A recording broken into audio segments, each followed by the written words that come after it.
हो गया ready, flow ready हो गया। तो रेडी क्या करना है सर? यार मतलब पॉडकास्ट के लिए कुछ तो मतलब एक पहले हम क्या बात करेंगे दूसरे, मतलब वैल्यू एडेड सर्विस डिपार्टमेंट है, क्या है ये वैल्यू एडेड सर्विस डिपार्टमेंट, जरूरत क्यों है इस डिपार्टमेंट की इस ऑर्गेनाइजेशन में, तो वो सारी चीजें हम थोड़ा डिस्कस कर लेंगे तो ज्यादा अच्छा रहेगा। और कौन बोलने वाला है सबसे पहले तो? सर दो लोग है, दोनों लोग बोलेंगे, चारों लोग बोलेंगे? सर आपके वीडियोस में तो आप ही ज्यादा बोलोगे। आप पूछेंगे हम बोलेंगे।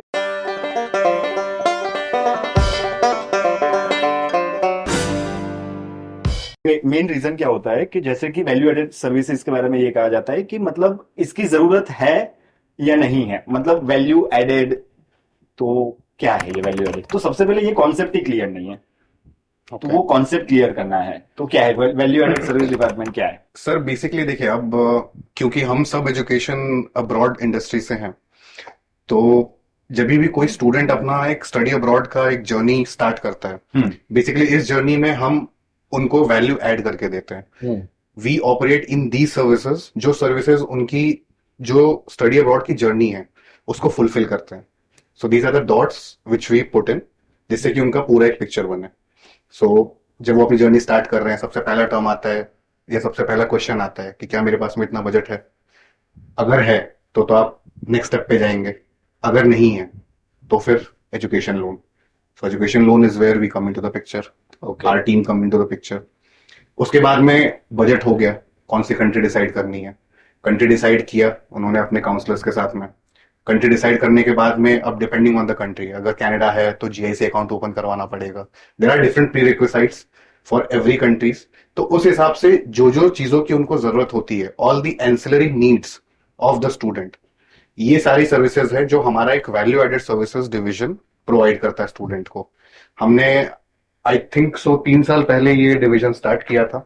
Sunny was one of those first members जिन्होंने thank you sir. You know pillar establish किया था। वो कर भी सकते हैं। मतलब कि सनी अभी बुढ़ा हो चुका है, ऐसा ही आप कहना चाहते हो ना कि ये बार बार कहने की जरूरत नहीं है। नहीं, पर ये बार बार डिस्कशन तो निकल रहा है ये सर मुझको कहने की जरूरत नहीं है, आप उसकी गाड़ी देखिए फिर उसके बाद में सोचिए, ये सवाल की जरूरत है।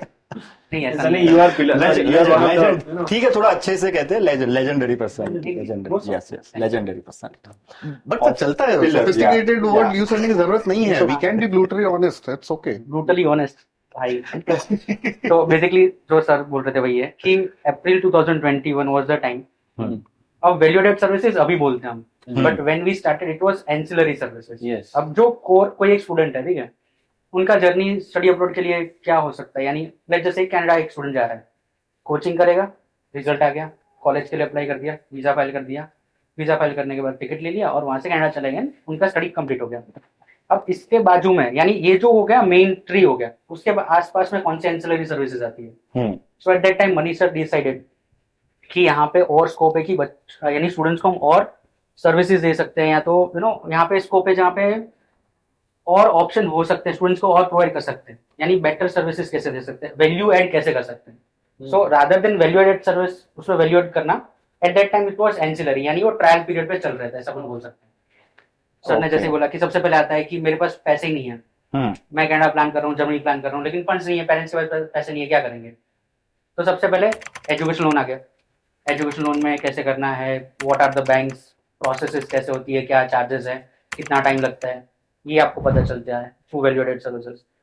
फिर कनाडा है या तो फिर और कोई कंट्रीज है, ट्यूशन फीस पे करनी है मेनली, आउटवर्ड रेमिटेंस, तो ट्यूशन फीस पे करना है, लिविंग एक्सपेंसेस पे करना है, इंडिया से पैसे बेसिकली मुझे बाहर भेजने उस कंट्री में, तो ये हो गया, रेमिटेंस हो गया। वीजा लग जाने के बाद अब यहाँ पे ये चीज़ नहीं है, और आई थिंक जैसे हम सर के साथ डिस्कस कर रहे थे कि इंश्योरेंस आ गया। इंश्योरेंस के ऊपर सर हम एक और पूरा सीरीज बना सकते हैं, अवेयरनेस के लिए कैंपेन बना सकते हैं कि why a student going outside of India should carry an insurance, not just one. अगर आप 2 इंश्योरेंस कैरी कर सकते हो, 2 करो।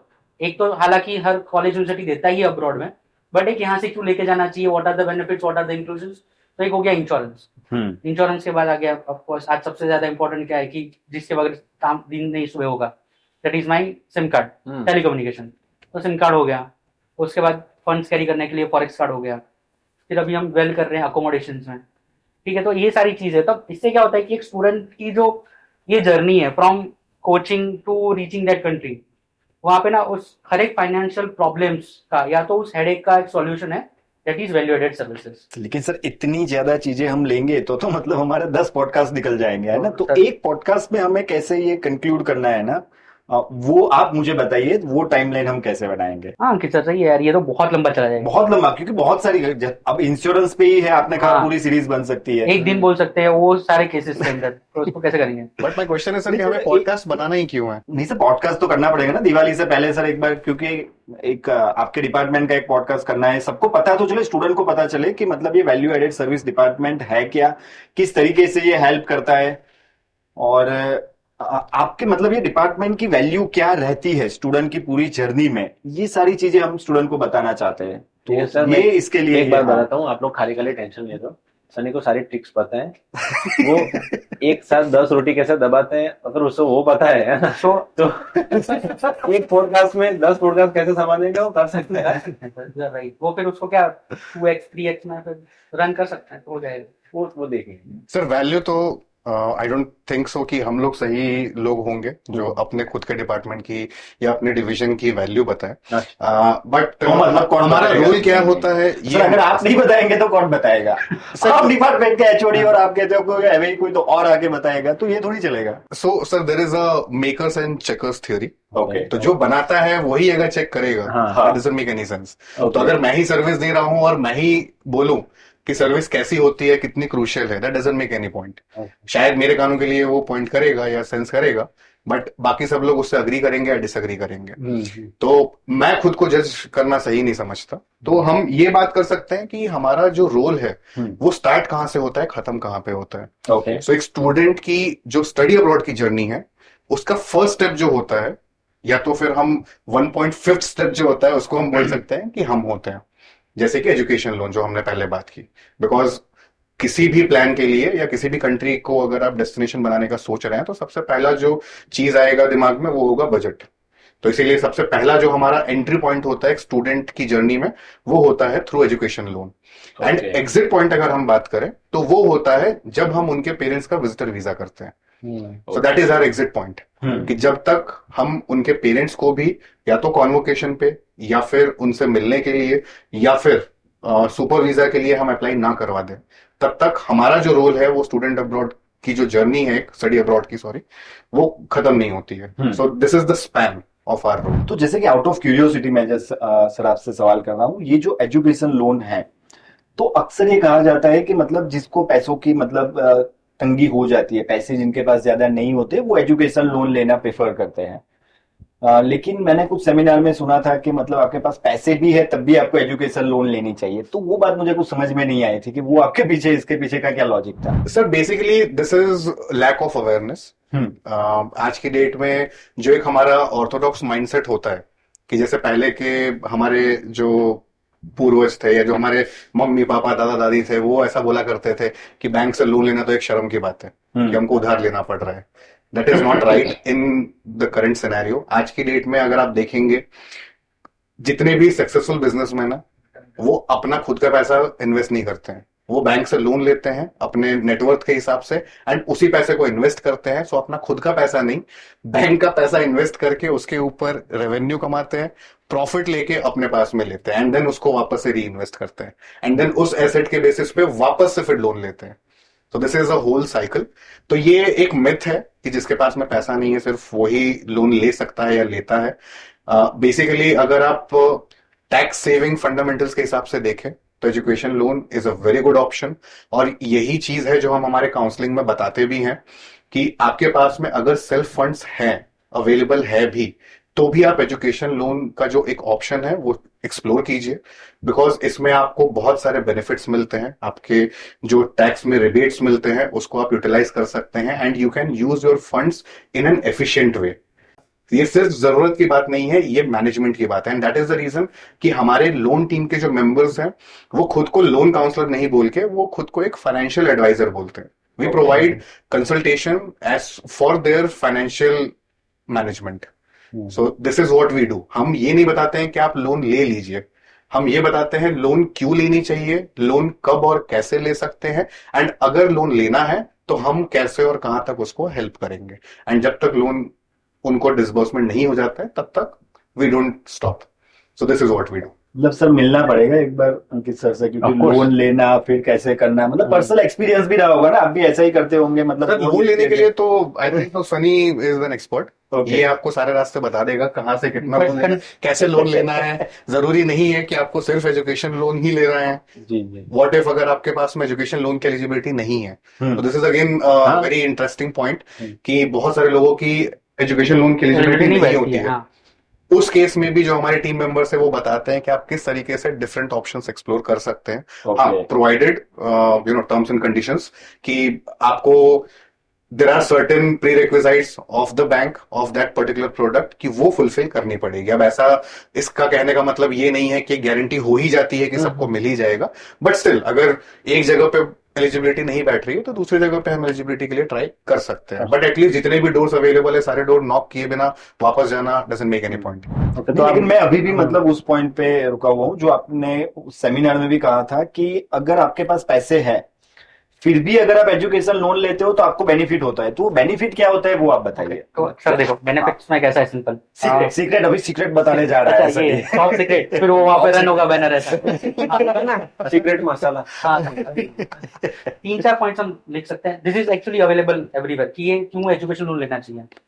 सबसे पहला तो एक कंसर्न जो सर ने बोला कि ये ना बिजनेसमैन क्या करते हैं कि इन्वेस्ट रीइन्वेस्ट करते हैं लोन लेके। तो अगर एक स्टूडेंट या एक बच्चा जा रहा है, वाले हमें नहीं पर अगेन सर, तो एक पेरेंट के लिए क्या होता है, बच्चे का एजुकेशन जो स्पॉन्सर कर रहे हैं पैसे दे रहे हैं वो इन्वेस्टमेंट ही है ना। तो ये अगेन हम उनको वही बोलते हैं कि sir this is your investment. Ideally हम क्या करते हैं, जब पेरेंट पीटीएम्स होती है, पेरेंट टीचर मीटिंग्स होती है, वन ऑन वन इंटरेक्शन करते हैं हमारी टीम्स, तो हमने जैसे मैंने 3.5 साल में क्या सुना है कि मेरे पास घर है, उस घर को बेच के हम यहाँ से लोन लेने वाले हैं। आइडियली हम उनको क्या बोलते हैं कि सर एक काम करो, उस घर को एज इट इज आप रहने दो, keep your asset as an asset and take a loan on that asset. ठीक है, तो वो उनको कैसे हेल्प करेगा। तो एक एजुकेशन लोन लेटर आपके पास आ गया। अभी वीजा क्या होता है, हम जनरली बात करते हैं कि जैसे हम बहुत मार्केट में सुनते हैं 100% वीजा गारंटी, ये होता है वो होता है। It is nothing like that, right. हमें आपको तो पता ही ये चीज। सो एक वीजा ऑफिसर के लिए एक एप्लीकेशन को देखना, यानी उस 10,000 में से उनको फॉर एग्जाम्पल 5,000 एप्लीकेशन ग्रांट करना है, 4,000 करना है, तो नेगेटिव प्रोसेस है, ये मैं समझता हूँ। ठीक है, उस नेगेटिव प्रोसेस में अगर वीजा ऑफिसर को ये दिखता है कि एक स्टूडेंट है, फॉर एग्जांपल अंकित सर जा रहे हैं कनाडा, ठीक है, तो उनके पास उनके सारे फंडिंग है, उनके पेरेंट्स है, जॉब कर रहे हैं, बिजनेस कर रहे हैं, जो भी कर रहे हैं उनका, उनके पास एक ऑफर लेटर आ गया XYZ कॉलेज से, उनका एजुकेशन भी अच्छा रहा है, उन्होंने 10th अच्छे से किया, 12th अच्छे से किया, ग्रेजुएशन करके जा रहे हैं, ऑफर लेटर है। बट उसका एडिशनल क्या है, तो there is a bank in India which is going to sponsor the students education. अब एजुकेशन लोन में अल्टीमेटली क्या होता है कि कवर क्या करता है, सबसे पहले तो हम ये भी बात करते हैं। तो एजुकेशन लोन में आता है सबसे पहले कि 4 चीजें कवर होती है। एक, आपका जो भी ट्यूशन कॉस्ट आने वाला है, जितने साल का आपका पढ़ाई है वो सारा का सारा। दूसरा, आपका लिविंग एक्सपेंसेस आ गया। उसके बाद मुझे उस कंट्री में जाना है, फ्लाइट से जाऊंगा, बोट से तो अभी हम सब जाते नहीं है। ऐसा में कभी प्लान ऐसा की सोच सकते हैं, आप जा सकते हैं, आप जा सकते हो सर, आपके बारे में इंडिया टू कुछ भी कर सकते हैं। Canada taking a boat. So ये कहीं और जा रहा है, गांधी जी गए थे बोट में ना, जब गए थे तब साउथ अफ्रीका। तो अभी भी जा सकते हैं, वो तो लंदन गए थे ना पढ़ने। अच्छा ऐसा है, हाँ। वो भी विदाउट एजुकेशन। सर उनको बोट चल जाती थी, इनको क्रूज चलती है केवल। तो प्रॉब्लम इवन कनाडा की हिस्ट्री भी सर देखे तो हाँ, तो मतलब वो 1800 शुरुआत ही वही हुई थी। हाँ। Okay, so the first contingent from India which went to Canada, Canada, yes. ठीक है, through boat. I think that was वो द भी मतलब- centennial ceremony of, I may be wrong on this, नहीं, वही है, यस यस यस। कि centennial sir, ceremony आप गलत कैसे हो नहीं सर, क्या बात कर रहे हैं। सो आई थिंक क्वीन एलिजाबेथ की कुछ सेरेमनी थी और so, उसमें वो रेशमा छोड़ने के लिए तहसीलदार, जाना था। मुझे उनका नाम भूल गया हूं सर, आप उसको बाद में भी ऐड कर सकते हो। हाँ, वो गए थे, उनका पूरा एक रेजिमेंट गया था from India to Canada, and from Canada वो गए मॉन्ट्रियल, नहीं वैंकूवर शायद वहां पे पहुंचे थे। वैंकूवर, एक्चुअली मैं हाँ। थोड़ा आपको स्टोरी में हाँ एक्चुअली प्लीज, ट्विस्ट लेके आता हूँ। हाँ। एक्चुअली में यहाँ से गए थे यूके, हाँ यूके, में राइट सेरेमनी हुई, राइट। लेकिन जस्ट लाइक आपको पता ही है कि राजा और मतलब रानी वहां तो उस टाइम पे उनके हाँ। लिए फैसिलिटी ज्यादा होती है, और जो जितना आप नीचे जाओगे उतना फैसिलिटी कम होता है। तो सोल्जर्स को छोड़ने के लिए एक ही बोट थी। ओके, तो जो कनाडा से सोल्जर्स आए थे उनको भी, और इंडिया से, तो उनको छोड़ने के लिए एक ही बोट थी। तो Okay. सबको एक बोट में चढ़ा दिया, हाँ लेकिन क्योंकि उस टाइम पे हम तो कलर्ड थे और वो लोग गोरे थे, हाँ। तो पहले कनाडा वालों को छोड़ने के लिए गए, Okay. इंडिया वालों को बिठाए रखा बोट में कि चलो कनाडा चलो, इनको छोड़ देंगे फिर तुम लोगों को छोड़ देंगे। ओके, यानी तो उन्होंने इसी- सोचा कि around the world in 80 days वाला कॉन्सेप्ट करते हैं, तो वो नहीं पाया। तो फिर वो गए वैंकूवर देखा, हाँ। और वो जो सरदार थे जिनका भी आप नाम ले रहे थे, हाँ। तो फर्स्ट इंडियन हाँ, हाँ। Step down on Canada's land। तो उन्होंने फिर देखा कि यार ऐसा देश है और यहाँ पे तो Land- प्रोस्पेक्ट है, actual land of opportunity Actual land of opportunity. Right right sir. फिर वो वापस इंडिया आए और पंजाब बैंक ने सबको बोला कि एक ऐसा देश है जो इंग्लैंड से इतना गुना बड़ा है, इवन इंडिया से इतना बड़ा है और इतना ज्यादा अपॉर्चुनिटी है वहां पर। हाँ हाँ तो तब से जो नशा चढ़ा था आज तक उतरा ही नहीं है ना पंजाब में के, अभी भी सबको जाना अभी है। मतलब अभी ऑफिशियल लैंग्वेज मतलब हाँ। फर्स्ट है उनकी इंग्लिश, सेकंड हाँ। फ्रेंच और तीसरी अभी अब तो पंजाबी। पंजाबी हो और उसमें भी अगर इंडियन लैंग्वेज की बात करें तो पहले नंबर पे पंजाबी है, दूसरे नंबर पे हिंदी है, तीसरे नंबर पे गुजराती है। अच्छा ओके। हाँ। सर हम बहुत अच्छा कंपटीशन दे रहे हैं। और देते नहीं। हाँ लेकिन लोन से हाँ। जाने वाले सबसे ज्यादा गुजराती होंगे। सर देखो ऐसा सर हाँ सबसे ज्यादा बिजनेस ओरिएंटेड लोग होते हैं ना यहाँ पे, इसलिए Absolutely. सो ये जो पॉइंट अभी हम डिस्कस कर रहे हैं, ये सब इसकी समझ जो है वो सबसे ज्यादा गुजराती लोगों को होती है, हाँ, which is a very good point. हाँ उनको क्योंकि पता है पैसे कहाँ से कितने बचाने हैं, किस तरीके से इन्वेस्ट करना है। Invest करना कहाँ से फायदा निकालना है। Sir Exactly. हाँ, तो इसको ना ये वाला पोर्शन को आप कट कर देना, उसको कहीं और लगा देना। भाई दिस इज अनफिल्टर्ड, ये इसमें कुछ कटवट नहीं होता। ठीक है। तो थर्ड पॉइंट था वहां पे कि मुझे जिस कंट्री में पढ़ने जा रहा जी। हूँ वो थर्ड मेरा जो फ्लाइट का कॉस्ट होगा वो देंगे, प्लस मेरा जो स्टडी कॉस्ट होता है, बुक्स खरीदूंगा, लैपटॉप या जो कुछ भी करेंगे, स्टडी मटेरियल का कॉस्ट एक बैंक बैर करती है। ठीक है। अब जब ये वीजा ऑफिसर देखेगा कि एसबीआई या कोई भी बैंक XYZ प्रमोशन तो नहीं कर सकते ना कोई बैंक का। नहीं कर सकते सर, ऐसा- मतलब आप अच्छा ठीक है। पैसे तो नहीं मिल रहे हैं, हाँ। ठीक है। फ्री में हाँ तो so let me tell you, तो अगर प्रमोशन नहीं करना है तो ये कानन हैज गॉट 15 प्लस बैंक्स। नहीं सर, अब तो promotion 23 क्या बोलते हैं। सभी मतलब मैं आपको बैंक कौन सी बैंक्स के नाम भी हम बैंक्स का प्रमोशन नहीं कर सकते, हम हमारे डिपार्टमेंट का तो प्रमोशन कर सकते हैं। एब्सोल्युटली। तो हम चलो ऐसे एम्बिग्यूटी लगा देता हूँ यहाँ पे। हाँ। We have got nationalised banks, Yes. We have got private banks, NBFCs, non banking financial corporations, and we have got banks based in USA जो यूएसए के लिए फंडिंग करती है इंडिया में students. Cooperative banks also. Cooperative banks also. सारा सब cooperative. अरे sorry नहीं बोलना था ना। कट। कोई बात नहीं सर, वो हम एक ईमेल डाल देंगे हाँ। स्पॉन्सरशिप के लिए। ठीक है। Sponsored by XYZ। तो ये चार्ज नहीं, लेकिन नेशनलाइज बैंक में कौन सी है? अरे नाम तो नहीं नेशनलाइज में तो मतलब नेशनलाइज वाले बात क्या ही दें। बोल सकते हो। पॉइंट तो सही है, नेशनल वाले क्या ही नहीं सर। लोग कह देंगे भाई सो अगेन ये मिथ भी आप ब्रेक कर सकते हो सर। नहीं, हमको क्या दे देंगे भाई? हाँ हाँ स्टूडेंट को तो स्टूडेंट को तो बहुत कुछ देते हैं। स्टूडेंट को तो डेफिनेटली मतलब, हाँ हाँ लेकिन फिर भी नेशनलाइज बैंक के जब भी हम ये बात करते हैं ना तो ज्यादातर लोग नेशनलाइज बैंक के बारे में बात नहीं करते हैं।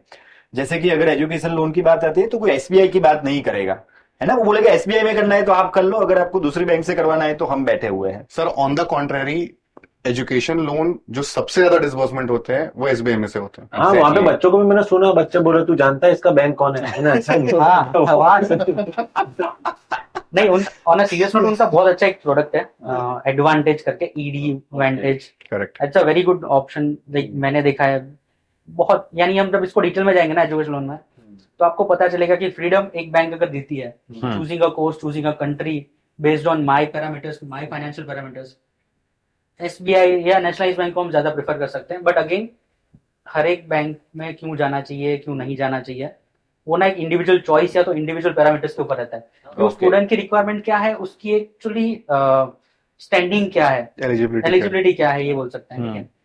4 चीजें आ गई तो एक वीजा ऑफिसर देखता है, coming back to the point कि उसने देख लिया कि अच्छा ये एक नेशनलाइज बैंक या कोई भी एक बैंक है जिसने स्टूडेंट का पूरा स्टडी कवर करके रखा है and the student is going to come back to India to repay that loan. ठीक है। तो उसके वीजा के चांसेस बढ़ जाते हैं। ठीक है। तो हम ये एक सजेशन देते हैं। प्लस एक होता है जो रेमिटेंस में भी शायद हम डिस्कस करेंगे आगे भी, कभी ये डिस्कशन हुआ होगा, स्टूडेंट्स गोइंग टू अब्रॉड उनको पता होता है that is tax collected at source, TCS। ये जैसे TDS आता है, TCS आता है। अब TDS तो मेरे आरओ में भी है। हाँ वो TDS सर वो है आई थिंक, अगेन यार उसका फुल फॉर्म तो ट्वेल्थ साइंस से बाद छूट गया ना तो ज्यादा आइडिया नहीं। पानी हेवी रहता है उसमें। अभी तो आप कॉमर्स में आ गए हो। हाँ और फाइनेंसेस में सर। Finance Sorry. नॉट अच्छा। सो TCS आता है। TCS में क्या होता है कि आइडियल स्लैब जो है स्टूडेंट एजुकेशन के लिए जो पे करते हैं आउटसाइड इंडिया, तो उसमें 5% का स्लैब है कि 7 लाख से अगर इंटरनेशनल पेमेंट जाता है, पर्पस जो है उस रेमिटेंस का है एजुकेशन पर्पसेस के लिए, तो 7 लाख के ऊपर 5% देना पड़ता है। बट अगर सेम चीज एजुकेशन लोन होगा तो 0.5% हो जाता है। ये बैनर चाहिए हमको यहाँ पे। ओके, तो मतलब हाँ 4.5% का सीधा बेनिफिट हमें हो बेनिफिट जाता होता है है एजुकेशन लोन स्टूडेंट्स। देखो सर Okay. अब अगेन ये गुजराती दिमाग बोल रहा है मेरा हाँ कि यहाँ पे 0.5 और 4.5 मेरा बच रहा है। अगेन TCS में ना मार्केट में ऐसा सबने बना के रखा है कि मैं क्यों TCS दूं। हाँ TCS इज समथिंग जो आप पे करोगे तो भी कोई प्रॉब्लम नहीं है, क्योंकि टीसीएस 100% रिफंड हो जाता है। ये भी अगेन आप इसका भी बैनर आप लगा सकते हो कि TCS is good, TCS is not a bad thing. ऐसा नहीं है कि टैक्स गवर्नमेंट जीएसटी ऐसा नहीं है कि गवर्नमेंट ने ले लिया आपको वापस नहीं मिल रहा है, आपको वापस मिलता है, उस परसेंटेज के साथ मिलता है, एंड वो आपकी फाइनेंशियल हिस्ट्री में एक पॉजिटिव पॉइंट को ऐड करता है।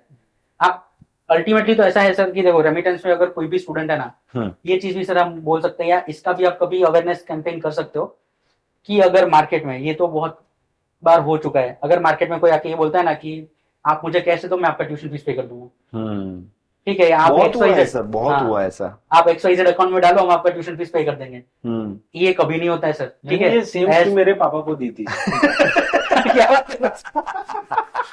कैसे कैसे आप अगर मतलब मैं मास्टर्स के लिए जा रहा था विद्यानगर, तो मेरे पापा को बोला था कि आप मेरे अकाउंट में पैसा ट्रांसफर कर दो, हाँ मैं कॉलेज में दे दूंगा। कॉलेज में दे ट्यूशन दूंगा। फीस भर अच्छा, आपने भी वो लॉक टेबल वाला किया हुआ है। ऐसा तो सर नहीं, पर चलो ये इंडिया में चलता है सर, क्योंकि इंडिया में क्या है कि सेम इंडिया टू इंडिया पैसे भेजना है। अब when it comes to sending money from India to any other country, वहां पे बहुत सारे रूल्स रेगुलेशंस कंप्लाइंसेस आते हैं। ये तो लेट्स उससे पहले एजुकेशन लोन खत्म कर देते हैं सर। हाँ प्लीज प्लीज। तो अगेन टीसीएस का एक तो पहले वीजा ऑफिसर को पॉजिटिव पॉइंट मिल गया, तो ये बच्चा वापस आएगा अच्छा से, उसका जैसे कॉलेज ने तो बैकग्राउंड चेक किया होगा, सबने बैकग्राउंड चेक किया है, बट एक फाइनेंशियल इंस्टीट्यूट है, उसने तो यानी स्टूडेंट का सिविल देखा होगा, पेरेंट्स का सिविल देखा होगा, फाइनेंशियल कंडीशन देखी होगी, या तो उनका कोई प्रॉपर्टी होगी जिसके अगेंस्ट में ये लोन लेके बच्चा जा रहा है। तो ऐसा तो नहीं है कि this is a fraud student या वहां पे जाके उसके इंटेंशंस गलत है, तो उसके चांसेस बढ़ जाते हैं। ओके, टीसीएस का बेनिफिट होता है। प्लस एक होता है ना सर कि मेरे पापा ने मेरे लिए लोन लिया है, मैं तो जाके पढ़ाई करूंगा और मेरे पापा की लोन रिपे करूंगा, तो एक सेंस ऑफ रिस्पॉन्सिबिलिटी जो होती है ना सर, वो बच्चे की ओर बढ़ जाती है। तो ये हम तो एज अ पेरेंट, यानी एज अ पेरेंट हम उनको बोलते हैं कि आप ना ऑलवेज ये ध्यान रखो कि बच्चे को दिमाग में रहेगा ये चीज कि भाई हाँ चलो मेरे पापा ने मम्मी ने लोन ली है, मुझे उसको रिपे करनी है। And we have seen that 3.5 साल 4 साल में कभी देयर आर फ्यू स्टूडेंट्स जिन्होंने उनका स्टडी खत्म करते करते उसके 1 साल में अच्छा जॉब मिला उनको, विद इन ईयर उन्होंने लोन रिपे कर दिया। वैसे टेन्योर 15 साल का होता है, तो ऐसा भी नहीं कि इमीडिएट रिपे करना आएगा, लोन का टेन्योर 15-17 साल तक भी जाता है बैंक के डिस्कशन के ऊपर, ठीक है, 12 से लेके 17 साल तक। बट ऐसे स्टूडेंट्स भी हमने देखे कि जो जाने के बाद कनाडा गए, यूएस गए पढ़ने के लिए, 1 साल का स्टडी था, 2 साल में पूरा लोन रिपे कर दिया, उनके लिए डॉलर्स में कमाना है सर, तो ज्यादा तो कुछ होता नहीं है। सो ये बर्डन नहीं है अगेन। सो बेसिकली आप बोलना चाहते हो कि एजुकेशन लोन से वैल्यू ऐड होता है, Exactly, द रीजन एंसिलरी में से आपने वैल्यू एडेड सर्विसेज नाम and one of the reason, one of the reason. और चलो अब वैल्यू एडेड सर्विसेज, बट चलो ये तो एंसिलरी में बोल सकते थे, इसको अगेन वैल्यू एडेड क्यों बोलते हैं? हाँ। तो जैसे सर ने बोला कि एक फाइनेंशियल एडवाइजर रहता है आपके पीछे, स्टूडेंट के पीछे, ठीक है। अब जैसे आप स्टूडेंट हो, ठीक है, आपके पास ऑफर लेटर आ गया यूके के लिए, यूनिवर्सिटी ऑफ ईस्ट लंदन आप जा रहे हो, अगेन कॉलेज का नाम ले सकते हैं? हाँ ले सकते, पूछ रहा हूँ यार, एक तो आप यूनिवर्सिटी का नाम ले रहे हो, ऊपर से पूछ रहे हो कॉलेज उसको का तो नाम। वही भी कर सकते हो ना सर बाद में, ऐसा कि भाई भी यूनिवर्सिटी में जा रहा था ऐसा करके। नहीं सर ले सकते। बीच में तो बेचते ही नहीं। तो फॉर एग्जाम्पल आपके ऑफर लेटर आ गया, ठीक है, ऑफर लेटर आने के बाद आप सोच रहे हो कि भाई मुझे लोन लेना है, क्या लेना है, कैसे लेना है, आप क्या करोगे आइडियली? चलो आपके पास कानन नहीं है, कानन का वैल्यू एडेड सर्विस डिपार्टमेंट नहीं है, तो मैं हाँ। I will go to bank, Okay. मैं बैंक में ही जाऊंगा सीधा, और जहाँ पे मेरा सेविंग्स अकाउंट है, हाँ और वहां जाके उनसे मैं बोलूंगा, जैसे मेरा savings account Bank of India में है, हाँ, go to Bank of India, और वो मुझे ना बोल देंगे सेविंग्स तो है ही नहीं।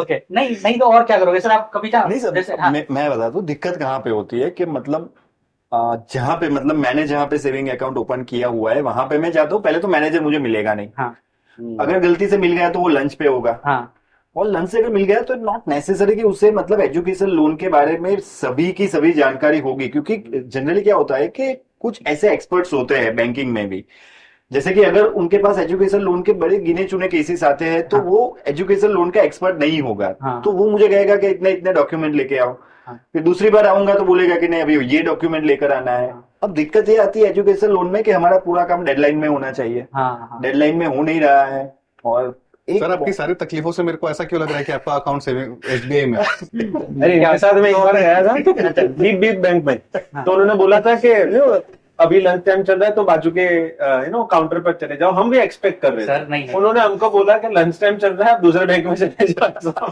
Sir, actually this is a myth. हाँ, So हाँ। I would like to clear this out.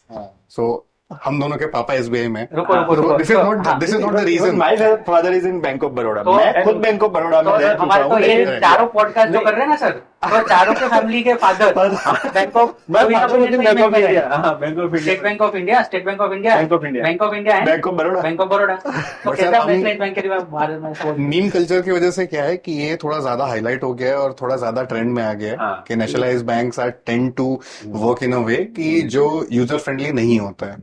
But actually में आप देखने जाएंगे, मैं पिछले 3 साल से जाना मैंने स्टार्ट किया है एसबीआई में, क्योंकि इसके पहले मेरे पापा सारी चीजें हैंडल कर लिया करते थे, पर अब उन्होंने भी मुझको डिसोन कर दिया है कि नहीं, अब मैं कोई काम नहीं करूंगा। आपके पापा भी देखने वाले ना?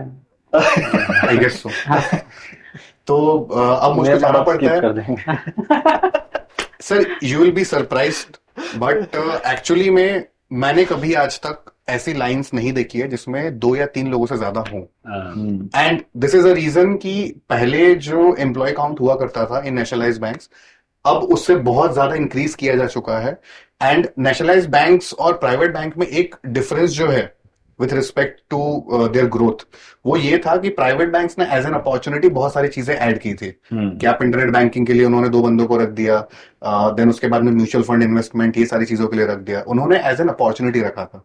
नेशनलाइज बैंक से जो मैंने एक्सपीरियंस किया है या मेरा जो ऑब्जर्वेशन है वो ये है कि दे वांटेड कि मुझको पता है मेरे पास में एक दिन का 100 फुटफॉल होने ही वाला है, कैशियर मेरे पास में 3 ही है, तो मैं उसके ऊपर वो बर्डन जाने दूं, उससे बेटर है कि मैं और 2-3 ऑप्शंस दे दूं ताकि जो मेरे कस्टमर है वो उतने एंगेज रहे। This is what my father told कि दीज वर द रीजन जिसकी वजह से ब्रांचेस में भी उन्होंने ये सारी सर्विसेज देना स्टार्ट किया। And obviously it is unsaid कि कहीं ना कहीं compete करना भी एक रीजन तो होता ही है कि बाकी सारे बैंक्स में मिल ही रहा है। बहुत मतलब वर्कलोड हद से ज्यादा रहता है, मैंने क्योंकि as compare to private bank, nationalise bank पे ही अभी लोगों का ट्रस्ट रहता है, कस्टमर बेस ज्यादा है सर। कस्टमर बेस हद से ज्यादा रहता है, तो वो तो डिफिकल्टी रहेगी। One of the reason why SBI does education loan the most is because of their customer base। सबसे ज्यादा कस्टमर बेस है। अभी तक जो स्टूडेंट्स आ रहे हैं उनके father government banks government jobs में ज्यादा इन्वेस्टेड होते हैं, या तो उनके जो सैलरी अकाउंट्स होते हैं वो एसबीआई में हो रहे होते हैं, तो कहीं ना कहीं उनका एक कनेक्शन रहता ही रहता है एसबीआई से। और this is a human tendency कि आपका अकाउंट जिस बैंक में होगा आप सबसे पहले वहां पे एक बार इंक्वायर जरूर करेंगे अपनी किसी भी फाइनेंशियल नीड के लिए। And on top of everything their product is very good.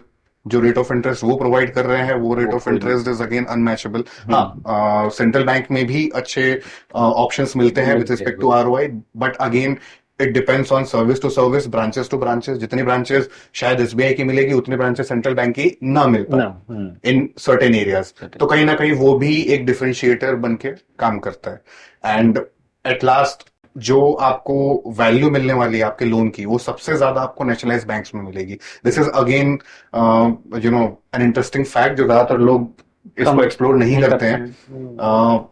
अगर आप नेशनलाइज बैंक से लोन ले रहे हैं आपको सबसे ज्यादा वैल्यू मिलेगी, आपका जो लोन अमाउंट होगा वो सबसे ज्यादा एनहांस्ड होगा, आरओआई आपका सबसे कम होगा। आप अगर कंपेयर करेंगे एक प्राइवेट बैंक में से, आपने सपोज अगर हमने अनसिक्योर्ड लोन लिया हुआ है और हमने सिक्योर्ड लोन लिया हुआ है, आप कंपैरिजन करेंगे तो कहीं ना कहीं आप ये देखेंगे कि जो सिक्योर्ड लोन है उसका पड़ना भारी रहता है। एंड वो भी नेशनलाइज बैंक से देते हैं, तो कहीं ना कहीं स्टूडेंट के ऊपर बहुत कम बर्डन रहता है। Moratorium period is a point बहुत अच्छा है जो हम बता सकते हैं। सो बहुत सारे लोगों को ये नहीं पता होता है, बट ये शब्द तो सभी को तभी पता चला कोविड के बाद। मोरेटोरियम। हाँ, you are very right sir. उससे पहले यानी ये फ्रीक्वेंट नहीं था सर। हाँ। सर जरूरत जब पड़ती है, जरूरत वो हम बोलते हैं ना कि necessity is the mother of invention, तो that is the point. Even the father invention. Right. #SBI #MyLoanFromSBI। ठीक है। मैं तो पापा को नहीं। भेजने वाला हूँ हाँ, ये वाला। इतना तो स्पॉन्सरशिप के लिए मुझको चाहिए अमाउंट।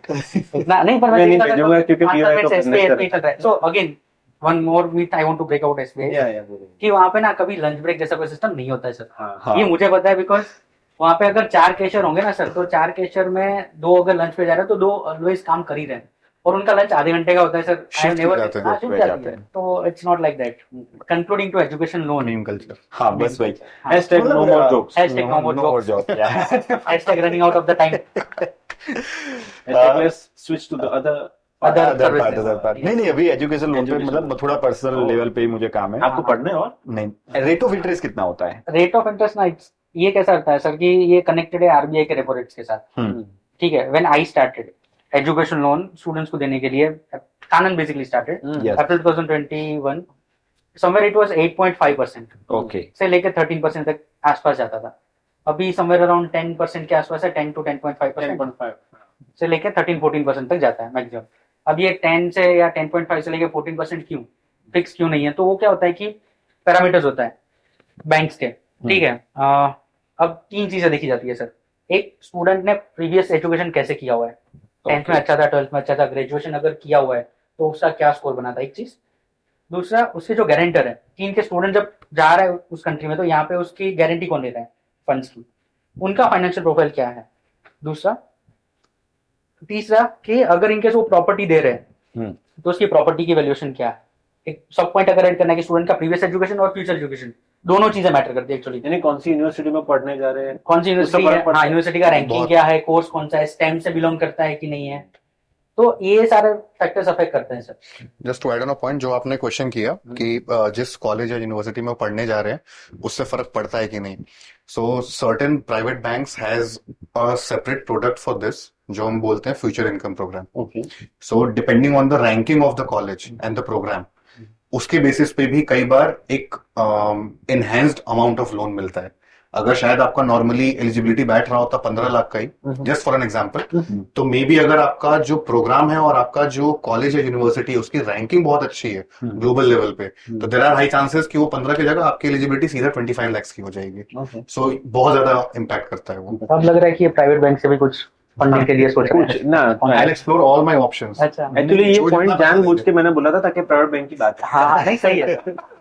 नहीं लेकिन फिर भी मतलब ओवरऑल एजुकेशन लोन की बात करते हैं, मतलब थोड़ा इकोनॉमिकली हम दिमाग लगाता हूं मैं अपना, कि अगर मैं अपने पैसे इन्वेस्ट कर रहा हूं, राइट, तो वो मेरे पैसे वहां पे चले जाएंगे। उससे अच्छा है कि मैं एजुकेशन लोन ले लूं जिसका रेट ऑफ इंटरेस्ट रहेगा जो भी 8% to 10% के बीच में कुछ ना कुछ रहेगा। 10 to 14 के 11% सर, आप 11% भी हम हाँ, मान on सकते average, हैं, हाँ। लेकिन उसमें भी जो इंटरेस्ट रहेगा वो तो मुझे वापस मिल जाएगा जब मैं इनकम टैक्स पे करूंगा तब। पूरा तो नहीं मिलेगा। ओके, तो इसको बोलते हैं सर 80 के अंदर में डिडक्शन मिलता है। हाँ, वो You're very right, deduction। sir। ये पॉइंट भी ऐड करना चाहिए था, याद नहीं ले जा रहे कोई हो नहीं, यार। कोई नहीं। अच्छा, बैनर में आ जाएगा। Yes। ठीक है, हाँ, तो ये क्या होता है कि जैसे हमारे सबके फादर वर्किंग थे, ठीक है, सैलरीड थे, इनकम बनती है, इनकम टैक्स बनता है, बनता है तो जो एक्सपेंसेस जाता है ना, जहाँ पे हम दिखाते हैं कि ये एक्सपेंस में जाएगा, जो नॉन टैक्सेबल इनकम दिखा इनकम जाएगा में। हाँ, एटी में। तो अगर एजुकेशन लोन है और इसका जितना भी इंटरेस्ट आएगा ना, तो अगर सैलरीड पर्सन है तो उनके एटी में वो डिडक्शन मिल जाता है उनको, मतलब पूरा डिडक्शन मिल पूरा जाएगा। डिडक्शन मिलता है। तो वो मतलब उसके ऊपर इनका वो जो जितना भी इंटरेस्ट उन्होंने पे किया होगा एक साल में उस फाइनेंशियल ईयर में, उसके ऊपर उनको टैक्स देने की जरूरत नहीं है। वो उनकी इनकम से वो इतना रिड्यूस हो जाएगा, Reduce हो नॉन जाएगा। टैक्सेबल टैक्सेबल अमाउंट हो जाएगा उनके लिए। तो वो तो बेनिफिट है ही। Of course. और जो अमाउंट में लगाने वाला था, हाँ। If I am investing in mutual fund और एनीवेयर एल्स, तो उससे तो मुझे ज्यादा ही रिटर्न मिलने वाला है। सर वही है ना कि अगर आपका भाई है, ठीक है, हाँ 25 लाख उसके ऊपर आप इन्वेस्ट कर रहे हो हाँ कहीं बाहर भेजने के लिए, तो 2 साल में वो रिपे कर ही देगा। हाँ, वही 25 वही। लाख वो म्यूचुअल फंड इतना ये again I don't know how right I am wrong I am, but again नहीं, वो तो उनको भी नहीं पता है ना, म्यूचुअल फंड वालों को अभी तो बोलते हैं हाँ, भाई। वहाँ पे तो डिस्क्लेमर होता है, हाँ, it is subjected to market. Market risk. यहाँ पे तो मार्केट रिस्क नहीं है। नहीं नहीं, अगर मेरे पास पैसे भी हैं हाँ हाँ तो मैं वो पैसे कहीं और इन्वेस्ट कर रहा हूँ, हाँ और एजुकेशन लोन लेकर हाँ मैं किसी को पढ़ाई के लिए भेज रहा हूँ, हाँ। तो ये स्मार्ट डिसीजन होगा या फिर ऑफ कोर्स सर, ये अगर smart बच्चा है। स्मार्ट है तो बच्चे सर आजकल तो हर कोई बच्चे स्मार्ट ही है, ऑन पेपर तो है, नहीं सर, प्रैक्टिकली भी है। प्रैक्टिकली भी है। प्रैक्टिकली भी है। वो तो मैं अभी अगर ये सब बोलते दिया अभी कमेंट सेक्शन में स्मार्टनेस दिखेगी सर आपको पता नहीं होगा इंस्टाग्राम पे कितने फीचर्स होते हैं, उन्होंने वो सारे यूज किए हुए होंगे। आपको बहुत स्मार्ट होते हैं आजकल के जो जेनजी पॉपुलेशन है, बहुत स्मार्ट है। ओके, सो हम यहाँ पे कंक्लूड करते हैं अभी एजुकेशन लोन इनफ हो गया, और- शायद ज्यादा हो रहा है नहीं, या फिर और इतना हाँ, मतलब Enough और है। कुछ हाँ, मतलब तो बहुत इनको सारे लोन लेनी है वो नहीं देखने वाले इतने यार ठीक नहीं, क्या बात कर रहे हो? सर अच्छा है, उनको देखने की जरूरत भी नहीं है, उनके लिए हम डायरेक्ट बैठे कांटेक्ट करे आप हाँ, एग्जैक्टली। तो नंबर आना नीचे, चाहिए हाँ नीचे यहाँ पे वो नंबर रन होना चाहिए। सर और कुछ एजुकेशन लोन में नो आई गेस इनफ, बस यही आपका नंबर रख दीजिए नीचे हाँ कि भाई जिसको भी और ज्यादा जानना है एजुकेशन लोन के बारे में, या तो एजुकेशन लोन चाहिए तो इस नंबर्स के या तो आप ऐसी बैंक हो जो एजुकेशन लोन देते हो, ये और अगर आपको स्टूडेंट चाहिए ये आप कांटेक्ट करो हमारी और उनके सर स्पॉन्सरशिप के लिए बातचीत करें। स्पॉन्सरशिप तो फिर बाद में देखेंगे, बिजनेस तो लाके देंगे इतना। पर ऐसा कि चलो कानन की एक और पॉजिटिव चीज यानी वैल्यू एडेड हम सिर्फ स्टूडेंट्स के नहीं, हम बैंक्स के लिए भी बोल सकते हैं। जैसे कि उनको जो लीड मिलती है ना, वो लीड प्रॉपर फिल्टर्ड मिलती है, यानी स्टूडेंट अवेयर होते हैं कि मेरी किस बैंक में एप्लीकेशन हो रही है, क्यों हो रही है, क्यों बैंक किस बैंक में नहीं अप्लाई कर रहे हैं, एफिशिएंसी बढ़ जाती है। एब्सोल्युटली। यानी कि नंबर ऑफ स्टूडेंट्स उसके सामने नंबर ऑफ लोन्स डिसबर्समेंट जिसको आप बोल sir log in to sanction एक रेशियो होता है जिसके Okay. ऊपर उनका इवैल्यूएशन होता है, then sanction to disbursement ratio एक इवैल्यूएशन का मैं तो दूसरा सीधा पैरामीटर डिसबर्समेंट होता में है। चला गया। सो ये दो पैरामीटर्स होते हैं जिसके बेसिस पे बैंक्स अपने एम्प्लॉयज को इवैल्यूएट करती है। Okay. अब अगर आपके पास में 100 लीड्स आई जिसमें से 80 नॉट डूएबल है, तो आपका तो जो लॉग इन रेशियो है वही सबसे पहले बहुत ही ज्यादा हैम्पर हो गया।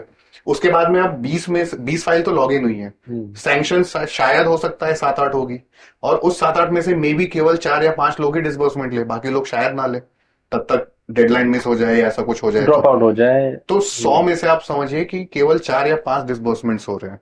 तो ये रेशियो जब एक जाएगा किसी बैंक के एम्प्लॉय के लिए तो वो बहुत ही ज्यादा बेकार दिखेगा रादर देन दैट। एंड इसमें अब जो नॉट ड्यूएबल फाइल्स थी उसमें जो उन्होंने टाइम इन्वेस्ट किया होगा, उतना ही टाइम अगर वो उन 8 फाइल्स पे कर रहे होते तो कितना अच्छा रिजल्ट आता। So this is what we help, we help the banks as well कि वो कितने एफिशिएंटली काम करें ताकि स्टूडेंट की डेडलाइन मिस ना हो। डेडलाइन एक बहुत अच्छा पॉइंट है जो बहुत सारे लोग सीरियसली लेते नहीं है। सबको ये लगता है कि हम तो डायरेक्टली बैंक से भी काम करवा सकते हैं, हम डायरेक्टली किसी डीएसए के पास में जाके भी लोन ले सकते हैं। बिल्कुल ले सकते हैं, ऑप्शंस है अवेलेबल, आप जाइए। बट एक कंसल्टेंट को डेडलाइन की जो अहमियत पता होगी वो एक डीएसए को नहीं पता होगी। डीएसए को मतलब होता है सिर्फ लोन के अमाउंट से और डिसबर्समेंट के डेट से, उसको इन दो चीजों के अलावा और कोई मतलब नहीं होता है। वो चाहेगा कि जितनी जल्दी हो सके उतना लोन सैंक्शन हो और जितना ज्यादा हो सके उतना ज्यादा अमाउंट का डिसबर्समेंट हो। भले ही स्टूडेंट को जरूरत सिर्फ 30 लाख की है, 35 लाख अगर डिसबर्समेंट पॉसिबल होगा वो 35 लाख करवाएगा, क्योंकि वो वहां पे देख रहा है अपना एक बिजनेस पर्सपेक्टिव। हमको बिजनेस पर्सपेक्टिव नहीं देखना होता है, हमको देखना होता है कि स्टूडेंट का डेडलाइन मिस ना हो। There are certain cases in UK, अगर हम बात करते हैं एग्जांपल्स की तो यूके में जो डेडलाइंस है वो कंपैरेटिवली बहुत ही शॉर्टर होते हैं एज कंपेयर टू कनाडा। अब इसमें प्रॉब्लम ये होता है कि certain universities and colleges offer scholarships as well, कि आपने इस पर्टिकुलर टाइमलाइन के पहले अगर पूरा फीस पेमेंट कर दिया तो आपको सपोज 1000 पाउंड 1500 पाउंड का स्कॉलरशिप या फिर डिस्काउंट आप बोल सकते हैं कि मिलेगा। अब क्योंकि उनकी लोन प्रॉपरली टाइम पे हो नहीं पाती है, डिसबर्समेंट टाइम पे हो नहीं पाता है, they miss out on those opportunities. अब आप सोचिए 1500 पाउंड का भी अगर आपको स्कॉलरशिप मिल रहा है स्टूडेंट को, वो तकरीबन 2 लाख का डिफरेंस पड़ जा रहा है, और 2 लाख के लिए सर लोन फाइल रिजेक्ट हो जाती है। 2 लाख तो सर बहुत बड़ी बात है, बहुत बड़ी बात है। हम फाइनेंशियल बिहेवियर जो होता है इंडियन स्टूडेंट्स का, हम उसकी बात करते हैं। इंडियन स्टूडेंट्स ही नहीं, हम तो इंडियन कस्टमर्स की बात करते हैं। फाइनेंशियल बिहेवियर इंडियन कंज्यूमर का जितना बुरा है उतना बुरा आई डोंट थिंक सो कहीं और का होगा। हम सिर्फ एक 2000 का भी कोई एक लाइबिलिटी हमारी होती है क्रेडिट कार्ड की, हम उसको भी पे करने की जगह उसको राइट ऑफ या सेटलमेंट करवाते हैं। हमको लगता है 2000 का अमाउंट है, 2000 भी क्यों पे करना है अगर 500 रुपए देके काम हो जा रहा है तो। तब उस टाइम पे लगता है शॉर्ट टर्म मॉनिटरी गेन, 500 रुपए दिए काम खत्म हो गया। 2 साल के बाद में वो लोन के लिए अप्लाई करते हैं, सिविल में आता है, सेटलमेंट किया, राइट ऑफ किया, एंड देन उसके बाद में बैंक को कोस रहे होते हैं कि अरे यार लोन नहीं दे सकते। क्रेडिट का एक सिंपल सा क्वेश्चन होता है कि अगर आप 2000 रुपए पे नहीं कर पाए तो आप 2 लाख रुपए कैसे पे करोगे? And this is a very genuine question, absolutely. इसको कोई डिनाई नहीं कर सकता कि ये सही क्वेश्चन नहीं है। आप 20 लाख की लोन के लिए अप्लाई कर रहे हैं जहां पे आपने अपना 2000 या 20000 का लाइबिलिटी पे ऑफ नहीं किया। आपका फाइनेंशियल बिहेवियर अगर अच्छा नहीं है तो कोई फाइनेंशियल इंस्टीट्यूशन आपको कैसे लोन दे देगा, क्रेडिट कैसे दे देगा? फिर जैसा इन्होंने बोला कि वीजा ऑफिसर को ये चीज बहुत ही स्ट्रांग लगती है कि किसी फाइनेंशियल इंस्टीट्यूशन ने इसका इवैल्यूएशन किया हुआ है। जो वीजा ऑफिसर है वो स्टूडेंट का केवाईसी शायद नहीं करेगा, वो स्टूडेंट का फाइनेंशियल बिहेवियर शायद असेस नहीं करेगा, उसके पास में लोन सैंक्शन लेटर के फॉर्म में ये दोनों चीजें अवेलेबल है। This is the reason why your file gets a bit stronger in case if you have availed a loan. यानी कि सरल भाषा में कहें तो अगर बैंक इसके ऊपर विश्वास कर रहा है, रिस्क ले रहा है, हाँ, तो मैं तो ले ही सकता हूँ। हाँ, exactly, मतलब वीजा के चांसेस सर, आज बढ़ की सकते हैं, डेट ऐसा में- कह सकते हैं। आज की डेट में पैसे से बड़ा रिस्क क्या होता है? और किसी भी रेट में। अगर कोई आपके ऊपर 30 lakhs का रिस्क लेने के लिए रेडी है, वीजा ऑफिसर के पास में क्या रिस्क है सर? ये पॉडकास्ट कर रहे हैं, इससे बड़ा रिस्क है ये तो। सर ये पॉडकास्ट हम सनी के साथ में कर रहे हैं, ये सबसे बड़ा रिस्क है। वो तो है। सनी पॉडकास्ट। अब मैं ये जब मेरा नाम आ रहा है ब्लैंक हो पा रहा हूँ तो सर आगे बढ़ते हैं एजुकेशन लोन के बाद में। नेक्स्ट आता है जो हम कभी ये एजुकेशन लोन का डिस्कशन कर रहे थे तब आ रहा था कि ट्यूशन फीस होता है। ठीक है, ट्यूशन फीस या तो एनी फंड्स आपको जो इंडिया से बाहर लेके जाना है, पे करना है, ट्यूशन फीस है, लिविंग एक्सपेंसेस है, ये इसको बोलते हैं आउटवर्ड रेमिटेंस। अब जितना एजुकेशन लोन है ना सर इजी दिखता है, आउटवर्ड रेमिटेंस इतना कॉम्प्लिकेटेड हो जाता है स्टूडेंट्स के लिए। ओके, एजुकेशन लोन में तो आपको मार्केट में पता भी है कि ये बैंक मुझे एजुकेशन लोन देने वाली है, ये नहीं देगी। आप कहीं ज्यादा देखते नहीं हो, वहां पे क्या लिखा है कि फॉरेन में पैसा, गुजरात में अगर हम बात करते हैं कि पैसा फॉरेन में पैसा मोकलवा माटे कांटेक्ट करो, फॉरेन एक्सचेंज ऐसा लिखा होगा। आपके पास ना कहीं पे इतना कोई रेगुलेटेड मार्केट है ना चीज है। अगर और आज कैसा सिनेरियो होगा कि अगर मैं गूगल पे कुछ टाइप करने के लिए अगर रिव्यू लेने जाऊंगा या कांटेक्ट लेने जाऊंगा, उससे पहले डरूंगा एक बारी कि मैंने कुछ लिख दिया, मुझे कोई लिंक आ गई, मैंने क्लिक कर दिया, ऐसे ही चले गया और मेरे साथ कोई स्कैम हो गया या फिशिंग स्कैम हो गया। तो हम ऑलवेज क्या करते हैं, स्टूडेंट्स को बोलते हैं कि इस चीज में और एजुकेट करते हैं। वैल्यू एड कैसे करते हैं इसमें? तो आउटवर्ड रेमिटेंस बोलते हैं। रेमिटेंस में इंडिया में सबसे पहले जो फाइनेंशियल अथॉरिटी है that is RBI, reserve bank of India. Reserve bank of India के बाद जो इंटरनेशनल पेमेंट्स को रेगुलेट करती है वो आती है फेमा और फेमा और फेरा। ठीक है, ये आप इसको रिवाइज कर सकते। रेरा इज लाइक वो आई थिंक रियल एस्टेट में आ गया। फेमा एंड फेरा दो होता है जो रेगुलेट करती है और सारे रूल्स बनाती है, जिसमें आता है अगेन टीसीएस आता है। तो इंडियन गवर्नमेंट ने, आरबीआई ने ना ऐसा फिक्स लिस्ट ऑफ अथॉरिटीज रखी हुई है जो इंडिया से पैसे बाहर भेज सकती है, उनके अलावा और कोई भेज नहीं सकता है। तो सबसे पहले आता है उसमें AD1, ऑथोराइज डिस्ट्रीब्यूटर कैटेगरी 1, उसमें आ जाता है सारी की सारी बैंक्स। ठीक है, और उसके बाद आता है ऑथोराइज डिस्ट्रीब्यूटर्स कैटेगरी 2, AD2। इनके अलावा और कोई पैसा बाहर नहीं भेज सकता। अगर मैं फॉर एग्जांपल आपके पास आए कि सर एक काम करो, मैं SBI से आपका ट्रांसफर कराऊंगा पैसे, इनके अलावा और कोई लीगली पैसा बाहर नहीं लीगली इलीगली तो कभी जाएगा ही नहीं। मैं हवाला के बारे में सोच ही रहा था, वरना ये हवाला, ये हमारा कनेक्शन है, मैं समझ सकता हूँ कहाँ तक सोच सकते हैं। हवाला के तो बहुत सारे एग्जांपल्स है। एक स्टूडेंट का, चलो मैं बहुत शॉर्ट में बोलता हूँ कि स्टूडेंट ने किसी एक पर्सन का कांटेक्ट किया कि मैं जब कनाडा गया था तो मुझे इन्होंने हेल्प करी थी। अब मेरा भाई जा रहा है तो मैंने बोला कि यार तू कनाडा गया, तूने कैसे ट्यूशन फीस पे किया? तो मार्केट में तो मुझे ये प्राइस बोल रहे हैं, मुझे कुछ पता नहीं चल रहा है। तो उन्होंने बोला कि एक काम करो, इनका नंबर देता हूँ। फोन नंबर दिया, उन्होंने कॉल किया। कॉल करने बोला ठीक है एक काम करो, यहाँ पे इतना कैश दे दो, मैं कर दूंगा। अब क्योंकि मेरे पास रेफरेंस आया है तो मैंने उनको इतना कैश दिया, इतना ट्रांसफर कर दिया और मेरे पैसे पहुंच गए। तो जब पहली बार भेजे $1000 भेजने थे, पहुंच गए। अब दूसरी बार क्या, मुझे $10,000 भेजने थे, 1000 पहुंचे। मुझे लगा था कि 1000 तो पहुंच गए, 10,000 भी पहुंच जाएंगे।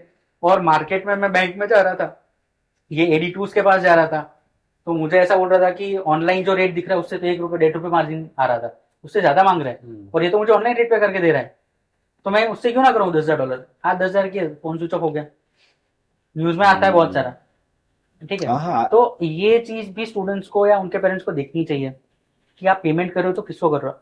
आप ना आपके कंसल्टेंट्स को करते हो ना किसी को। देयर इज, यानी वो लिस्ट ऑफ बैंक्स या लिस्ट ऑफ अकाउंट होल्डर्स है, उनको ही आप पे कर सकते हो। ये बहुत इंपॉर्टेंट चीज आपको ध्यान रखना होता है। दूसरा, हम एक मिथ देखते हैं गुजराती में कि सस्तु है सारू है ना, जो सस्ता है वो अच्छा है, वो हर बार नहीं है, नहीं होता है। ठीक है, अगर आपको ऐसा लग रहा है ना कि एक्स जगह से मुझे ये रेट मिल रहा है, वाई से ये रेट मिल रहा है, तो मैं वाई से क्यों करूँ ये जबकि महंगा पड़ रहा है। आप $20,000 $25,000 भेज रहे हो, ठीक है, आपके 12-15 से लेके 50 लाख तक भेज रहे हो, उसमें अगर आप ₹1 का डिफरेंस या 50 पैसे का डिफरेंस देख रहे हो, दैट मीन्स आप 50,000 बचाने की बात कर रहे हो। उस 50,000 में आपका पूरा 50 लाख चला जाएगा।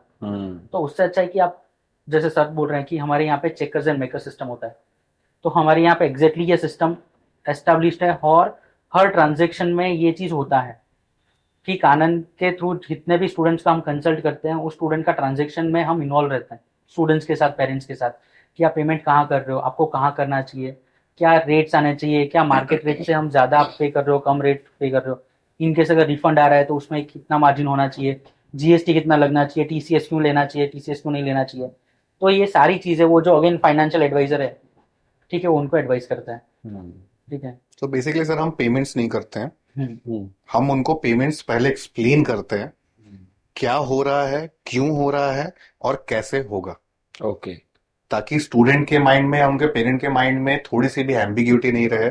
द ओनली रीजन कि यहाँ पे जो एक एम्बिग्यूटी का स्कोप है इन सारे इंडस्ट्रीज में, वो इसीलिए है because there is lack of awareness. क्योंकि हमको पता नहीं है ये कैसे होता है, क्यों होता है, इसीलिए सबसे ज्यादा लोग जो है उसका शिकार होते हैं। अगर हमको पता रहेगा कि क्या कर रहे हैं हम, क्यों कर रहे हैं, तो आई डोंट थिंक सो कि उतने ज्यादा फ्रॉड केसेस होंगे जो आज के डेट में हो रहे हैं, या उतने ज्यादा रॉन्ग डूइंग्स होंगी जो आज के केसेस में हो रही है।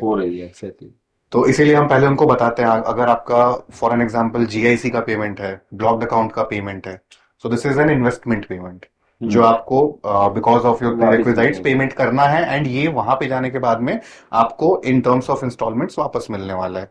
तो हम रीजन बताते हैं क्यों वो कर रहे हैं। बहुत सारे लोग हमारे पास में आते हैं कि सर जीआईसी का पेमेंट करना है, तो मेरा तो 20 लाख गया। वो नहीं गया, वो आपको वापस मिलना है। जब हम बजट की बात करते हैं तब भी ये थॉट आता है पेरेंट्स के माइंड में से। फिर ब्लॉक्ड अकाउंट आया, ब्लॉक्ड अकाउंट में अगेन आपका वो 12,000 यूरोज हो गया अभी इनहेंस्ड अमाउंट, तो फिर वापस से वही थॉट आता है कि सर इसमें भी मेरे 11 लाख के आसपास जाएंगे, 11.5 लाख, तो ये भी अब इसका क्या होगा। सो हम बताते हैं ये आपको वापस मिलेगा, यहाँ से हम एक बैंक में इन्वेस्ट करेंगे, वो आपको एक सर्टिफिकेट देंगे, वो सर्टिफिकेट आप लगाएंगे अपने वीजा फाइल में, ताकि वीजा ऑफिसर्स चेक करेंगे कि हाँ आपने उनका जो रिक्वायरमेंट था वो फुलफिल कर दिया है। आप उस कंट्री में जाएंगे, डेस्टिनेशन कंट्री में, वहां पे जाके अपना अकाउंट एक्टिवेट करवाएंगे, and the moment you activate your account, उसके बाद में आपको इंस्टॉलमेंट्स में वो पैसे वापस मिलना स्टार्ट हो जाएगा। सो बेसिकली ये कंट्री का उन्होंने एक रिक्वायरमेंट दिया हुआ है कि हमको ये चीज चेक करनी है दैट स्टूडेंट के पास में उनका इतना फाइनेंशियल कैपेसिटी होना चाहिए कि वो अपना भरण पोषण, हम वर्ड यूज करते हैं, कि वो अपने जो लिविंग एक्सपेंसेस हैं वो सारे के सारे मैनेज कर सके, ताकि वो कंट्री के ऊपर एक लायबिलिटी ना बन जाए। इंडिया की तरह बाकी सारी कंट्रीज नहीं है कि उनको कोई फर्क नहीं पड़ता कि कितने लोग फुटपाथ पे सो रहे हैं, फिर कब कौन गाड़ियां निकाल दे रहा है उनके ऊपर से, कब क्या हो रहा है। तो बिना नाम लिए हम बोलेंगे सब तो बहुत कुछ कंट्रोवर्शियल नहीं जा रहा है ये। सर आप और कंट्रोवर्सी ना हो। जबकि मैंने तो ऐसा कुछ बोला ही नहीं है। सर आपका होना ही, तुम्हारा ऑरा ही ऐसा है। अच्छा, ऑरा ऐसा है, उन्होंने बोला होना ऐसा है, आपने बोल दिया ऑरा ऐसा। राहु केतु का संगम है। So, वो सारी कंट्रीज के लिए ये चीजें बहुत जरूरी हो जाती है, क्योंकि वो मेक श्योर करते हैं कि ह्यूमन लाइफ की जो वैल्यू वो कंट्रीज करती हैं वो इंडिया नहीं करता है। तो उनको चाहिए कि सबको हेल्थ सर्विसेज मिलनी ही मिलनी चाहिए, एजुकेशनल सर्विसेज सबको मिलनी चाहिए। जर्मनी का जैसे मैं अगर आपको एग्जांपल दूं कि इस इंडस्ट्री में आने से पहले मैंने ये चीज कभी इस तरीके से नहीं सोची थी। हम हमेशा एक वर्ड यूज करते हैं जर्मनी के केस में, दैट आपका एजुकेशन फ्री है, फ्री ऑफ कॉस्ट है। मैं एक लीगल एडवाइजर से मिला था जर्मनी के, शी वॉज फ्रॉम वियतनाम, जो बचपन में ही आई थिंक जर्मनी में मूव हो गए थे, उन्होंने अपनी स्टडीज कंप्लीट की थी वहां पे, and right now she is a legal adviser जो इमिग्रेंट्स जो स्टूडेंट्स हैं उनको हेल्प करते हैं okay, in any of these scenarios जहां पे स्टूडेंट्स को जरूरत पड़े। So she corrected me at a place जब हम ये बात कर रहे थे, और मैंने बोला कि you guys are so privileged कि जहां पे आपको फ्री ऑफ कॉस्ट एजुकेशन मिलता है। सो शी सेड कि this is not free of cost, अच्छा, someone else is paying for my education. हाँ, So it's not that government is providing this education to me for free. Maybe इन्होंने tax पे किया तब जाके मैंने पढ़ाई की, आज मैं टैक्स पे करूंगा ताकि कोई दूसरा पढ़ाई करेगा। So हम कई बार है ना चीजों को अलग पर्सपेक्टिव से देखते हैं, एंड दैट डे एक्चुअली मेरा पर्सपेक्टिव थोड़ा सा चेंज हो गया कि दिस इज ट्रू। हम यहाँ से जब स्टूडेंट जाता है तो पढ़ाई तक तो सब चीजें ठीक है, उसके बाद में फिर वापस से वही सेम टेंडेंसी आती है कि अब मुझको टैक्स कैसे बचाना है। वो इंडियन माइंडसेट वापस से काम करना स्टार्ट कर देता है, एक्टिवेट हो जाते हैं, अब मुझको टैक्स कितना बचाना है, कितना बचाना है। So this is something which they should know, and from that day onwards Germany के जितने स्टूडेंट्स मिलते हैं मैं उनको ये चीज ध्यान से बोलता हूँ, जब भी आप अपना रिटर्न फाइल करें, not only the Germany students, Canada में भी वैसा ही है। आप टी3 फाइल करते हैं, वहां पे जितने रिबेट्स आपको मिलते हैं, आपको आइडिया भी नहीं है कि आपको कितने बेनिफिट्स मिलेंगे, बट दिमाग में ये होता है कि यार मैं $500 क्यों दूंगा किसी भी सीपीए को, मुझको नहीं देना है। मैं तो कुछ कमा नहीं रहा हूँ, मुझे कुछ नहीं देना है, बट उसके सामने जो बेनिफिट्स आपको मिलने वाले हैं you don't even imagine at that point. तो ये सारी चीजें हैं। तो सर हम एक तो यहाँ पे ही जब फाइनेंशियल एजुकेशन की बात आती है तो इंडिया में भी इतना ज्यादा नहीं किया जाता है, जब टैक्स की बात आती है या बाकी सारी चीजों की बात आती है। तो अगेन स्टूडेंट जब कनाडा चला जाता है उसके बाद हम उसे हेल्प करते हैं इस तरीके से कि किस तरीके से वो अपने फाइनेंस को मैनेज कर पाए, या वहां पे हमारी कोई ऐसी सिस्टम रहती है? सर बिल्कुल हेल्प करते हैं हम। सो हमारी टीम एक फर्स्ट पॉइंट ऑफ कांटेक्ट बनती है, क्योंकि हमारी टीम उनके साथ में तकरीबन तकरीबन 6 से 7 महीने तक इन्वेस्टेड रहती है, even after the land there. GIC account activation, उसका डिसबर्समेंट मिल रहा है जो अगले 1 साल तक मिलने वाला है, क्योंकि जीआईसी में हम इन्वॉल्व थे, ब्लॉक्ड अकाउंट में हम इन्वॉल्व थे, तो हम कहीं ना कहीं 1 साल तक तो इन्वेस्टेड रहते ही है उस रिलेशनशिप में। फर्स्ट पॉइंट ऑफ कांटेक्ट हम बनते हैं, हमारे पास में स्टूडेंट रीच आउट करते हैं अगर हमको लगता है कि हम उनको हेल्प आउट करवा सकते हैं। जैसा कि मैंने आपको बताया कि सबकी टेंडेंसी होता है कि हमको नहीं करना है, नहीं करना है, जरूरत नहीं है, जब तक जहां तक वहां तक हमको नहीं करना है। So that is where we provide them with the consultation. अगर जरूरत लगती है, स्टूडेंट कन्विंस होते हैं, then we also have our offices in Canada as well. वहां पे जो हमारे टीम मेंबर्स अवेलेबल होते हैं, हम उनके साथ में उनका कॉन्टैक्ट करवाते हैं ताकि वो उनको वहां पे हेल्प कर सके लोकली। तो ये तो अच्छी बात है, क्योंकि रीजन क्या होता है कि एक बार स्टूडेंट वहां पे चला जाता है ना, उसके बाद उसे हैंड होल्डिंग सपोर्ट नहीं मिल पाता है। सबसे बड़ी दिक्कत यही आती है कि यहाँ से तो चलो एक बार आपने वीजा करवा लिया और उसके बाद आप जो एक चले गए वहां पे, लेकिन उसके बाद मान लो कि ये आपने जीआईसी का ही बोला कि यार ये जीआईसी अकाउंट एक्टिवेट नहीं हो रहा है, उसके बाद उसे क्रेडिट कार्ड लेना होता है, उसके बाद उसका क्रेडिट स्कोर के बारे में उसे जानकारी लेनी होती है। बिल्कुल सही है सर। और रीजन क्या होता है कि वहां पे एक बार वो चला गया ना, तो मतलब हर छोटी एडवाइस के लिए उसे 500, 1000, 1500 रुपए तक, मतलब, और वो भी कैनेडियन डॉलर में हाँ, देने होते right. हैं। तो मतलब ये इंडियन माइंडसेट फिर से वो सोचेगा कि यार इतने ज्यादा पैसे एडवाइस के लिए मुझे देने हैं, तो वो जाते नहीं है और उसकी वजह से उन्हें बहुत ज्यादा परेशानी होती है। कई बार वर्क परमिट नहीं मिल पाती है, कई बार उन्हें पीआर नहीं मिल पाता है।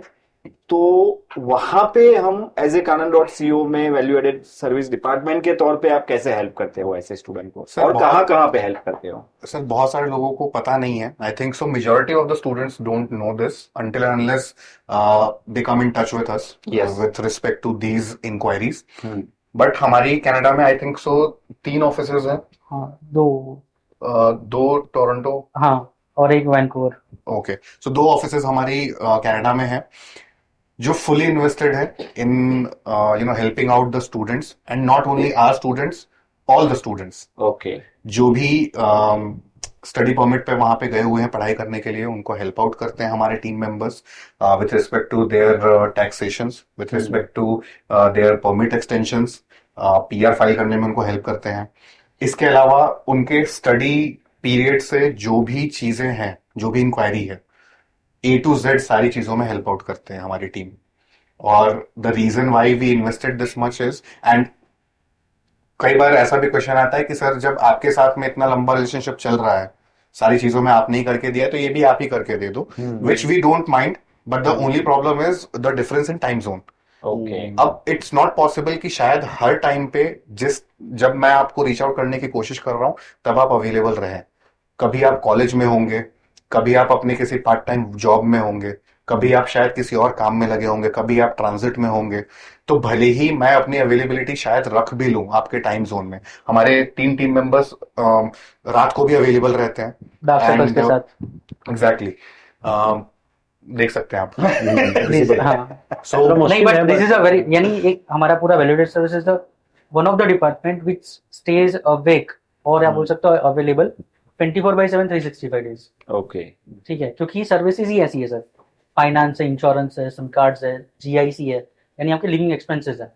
So someone from our team will always be available to cater your any emergencies or any assistance. Again आपने इमरजेंसी वर्ड यूज किया, तो इंश्योरेंस भी है इसके Of course. अंदर। तो इंश्योरेंस में तो insurance सबसे के ज्यादा जरूरत claims पड़ती है। आना, हाँ, क्लेम्स किसी भी टाइम पे आ सकता है। उसकी इंक्वायरी होना, क्लेम्स जरूरी नहीं है कि हर बार आएगा ही। बहुत सारे जो स्टूडेंट्स होते हैं वो सेल्फ अवेयर भी होते हैं, तो कई बार they start inquiring well in advance as well. कभी किसी को कंसल्टेशन लेना है या किसी को किसी क्योर के लिए प्लान करना है, तो they ask us about those inquiries. फिर उसके बाद में सिम कार्ड हम प्रोवाइड करवा रहे हैं, तो सिम कार्ड में अगर कुछ क्वेरी होती है उसके लिए दे रीच आउट। देन उसके बाद में फॉरेक्स कार्ड हम प्रोवाइड करते हैं उनको। कई बार फॉरेक्स कार्ड में उनको क्वेश्चंस होते हैं, उनको स्टेटमेंट समझने में कई बार थोड़ी डिफिकल्टीज होती है, तो उसके लिए वो रीच आउट करते हैं। कई बार GI से अकाउंट में अगर कुछ प्रॉब्लम हुआ, बैंक के साइड से कुछ एरर आ रहा है, कुछ इशू हो रहा है, उसके लिए वो रीच आउट करते हैं। हमने जो पेमेंट यहाँ से किया था, अब हमने फर्स्ट ईयर का पेमेंट कर दिया, सेकेंड ईयर के पेमेंट तो वापस से करना रहेगा। उनके पास में शायद उतनी सेविंग्स होगी नहीं, बिकॉज वो लोन रीपेमेंट भी कर रहे होंगे if they have availed, and उसके बाद में जो उनके लिविंग एक्सपेंसेस होंगे वो भी मैनेज कर रहे होंगे।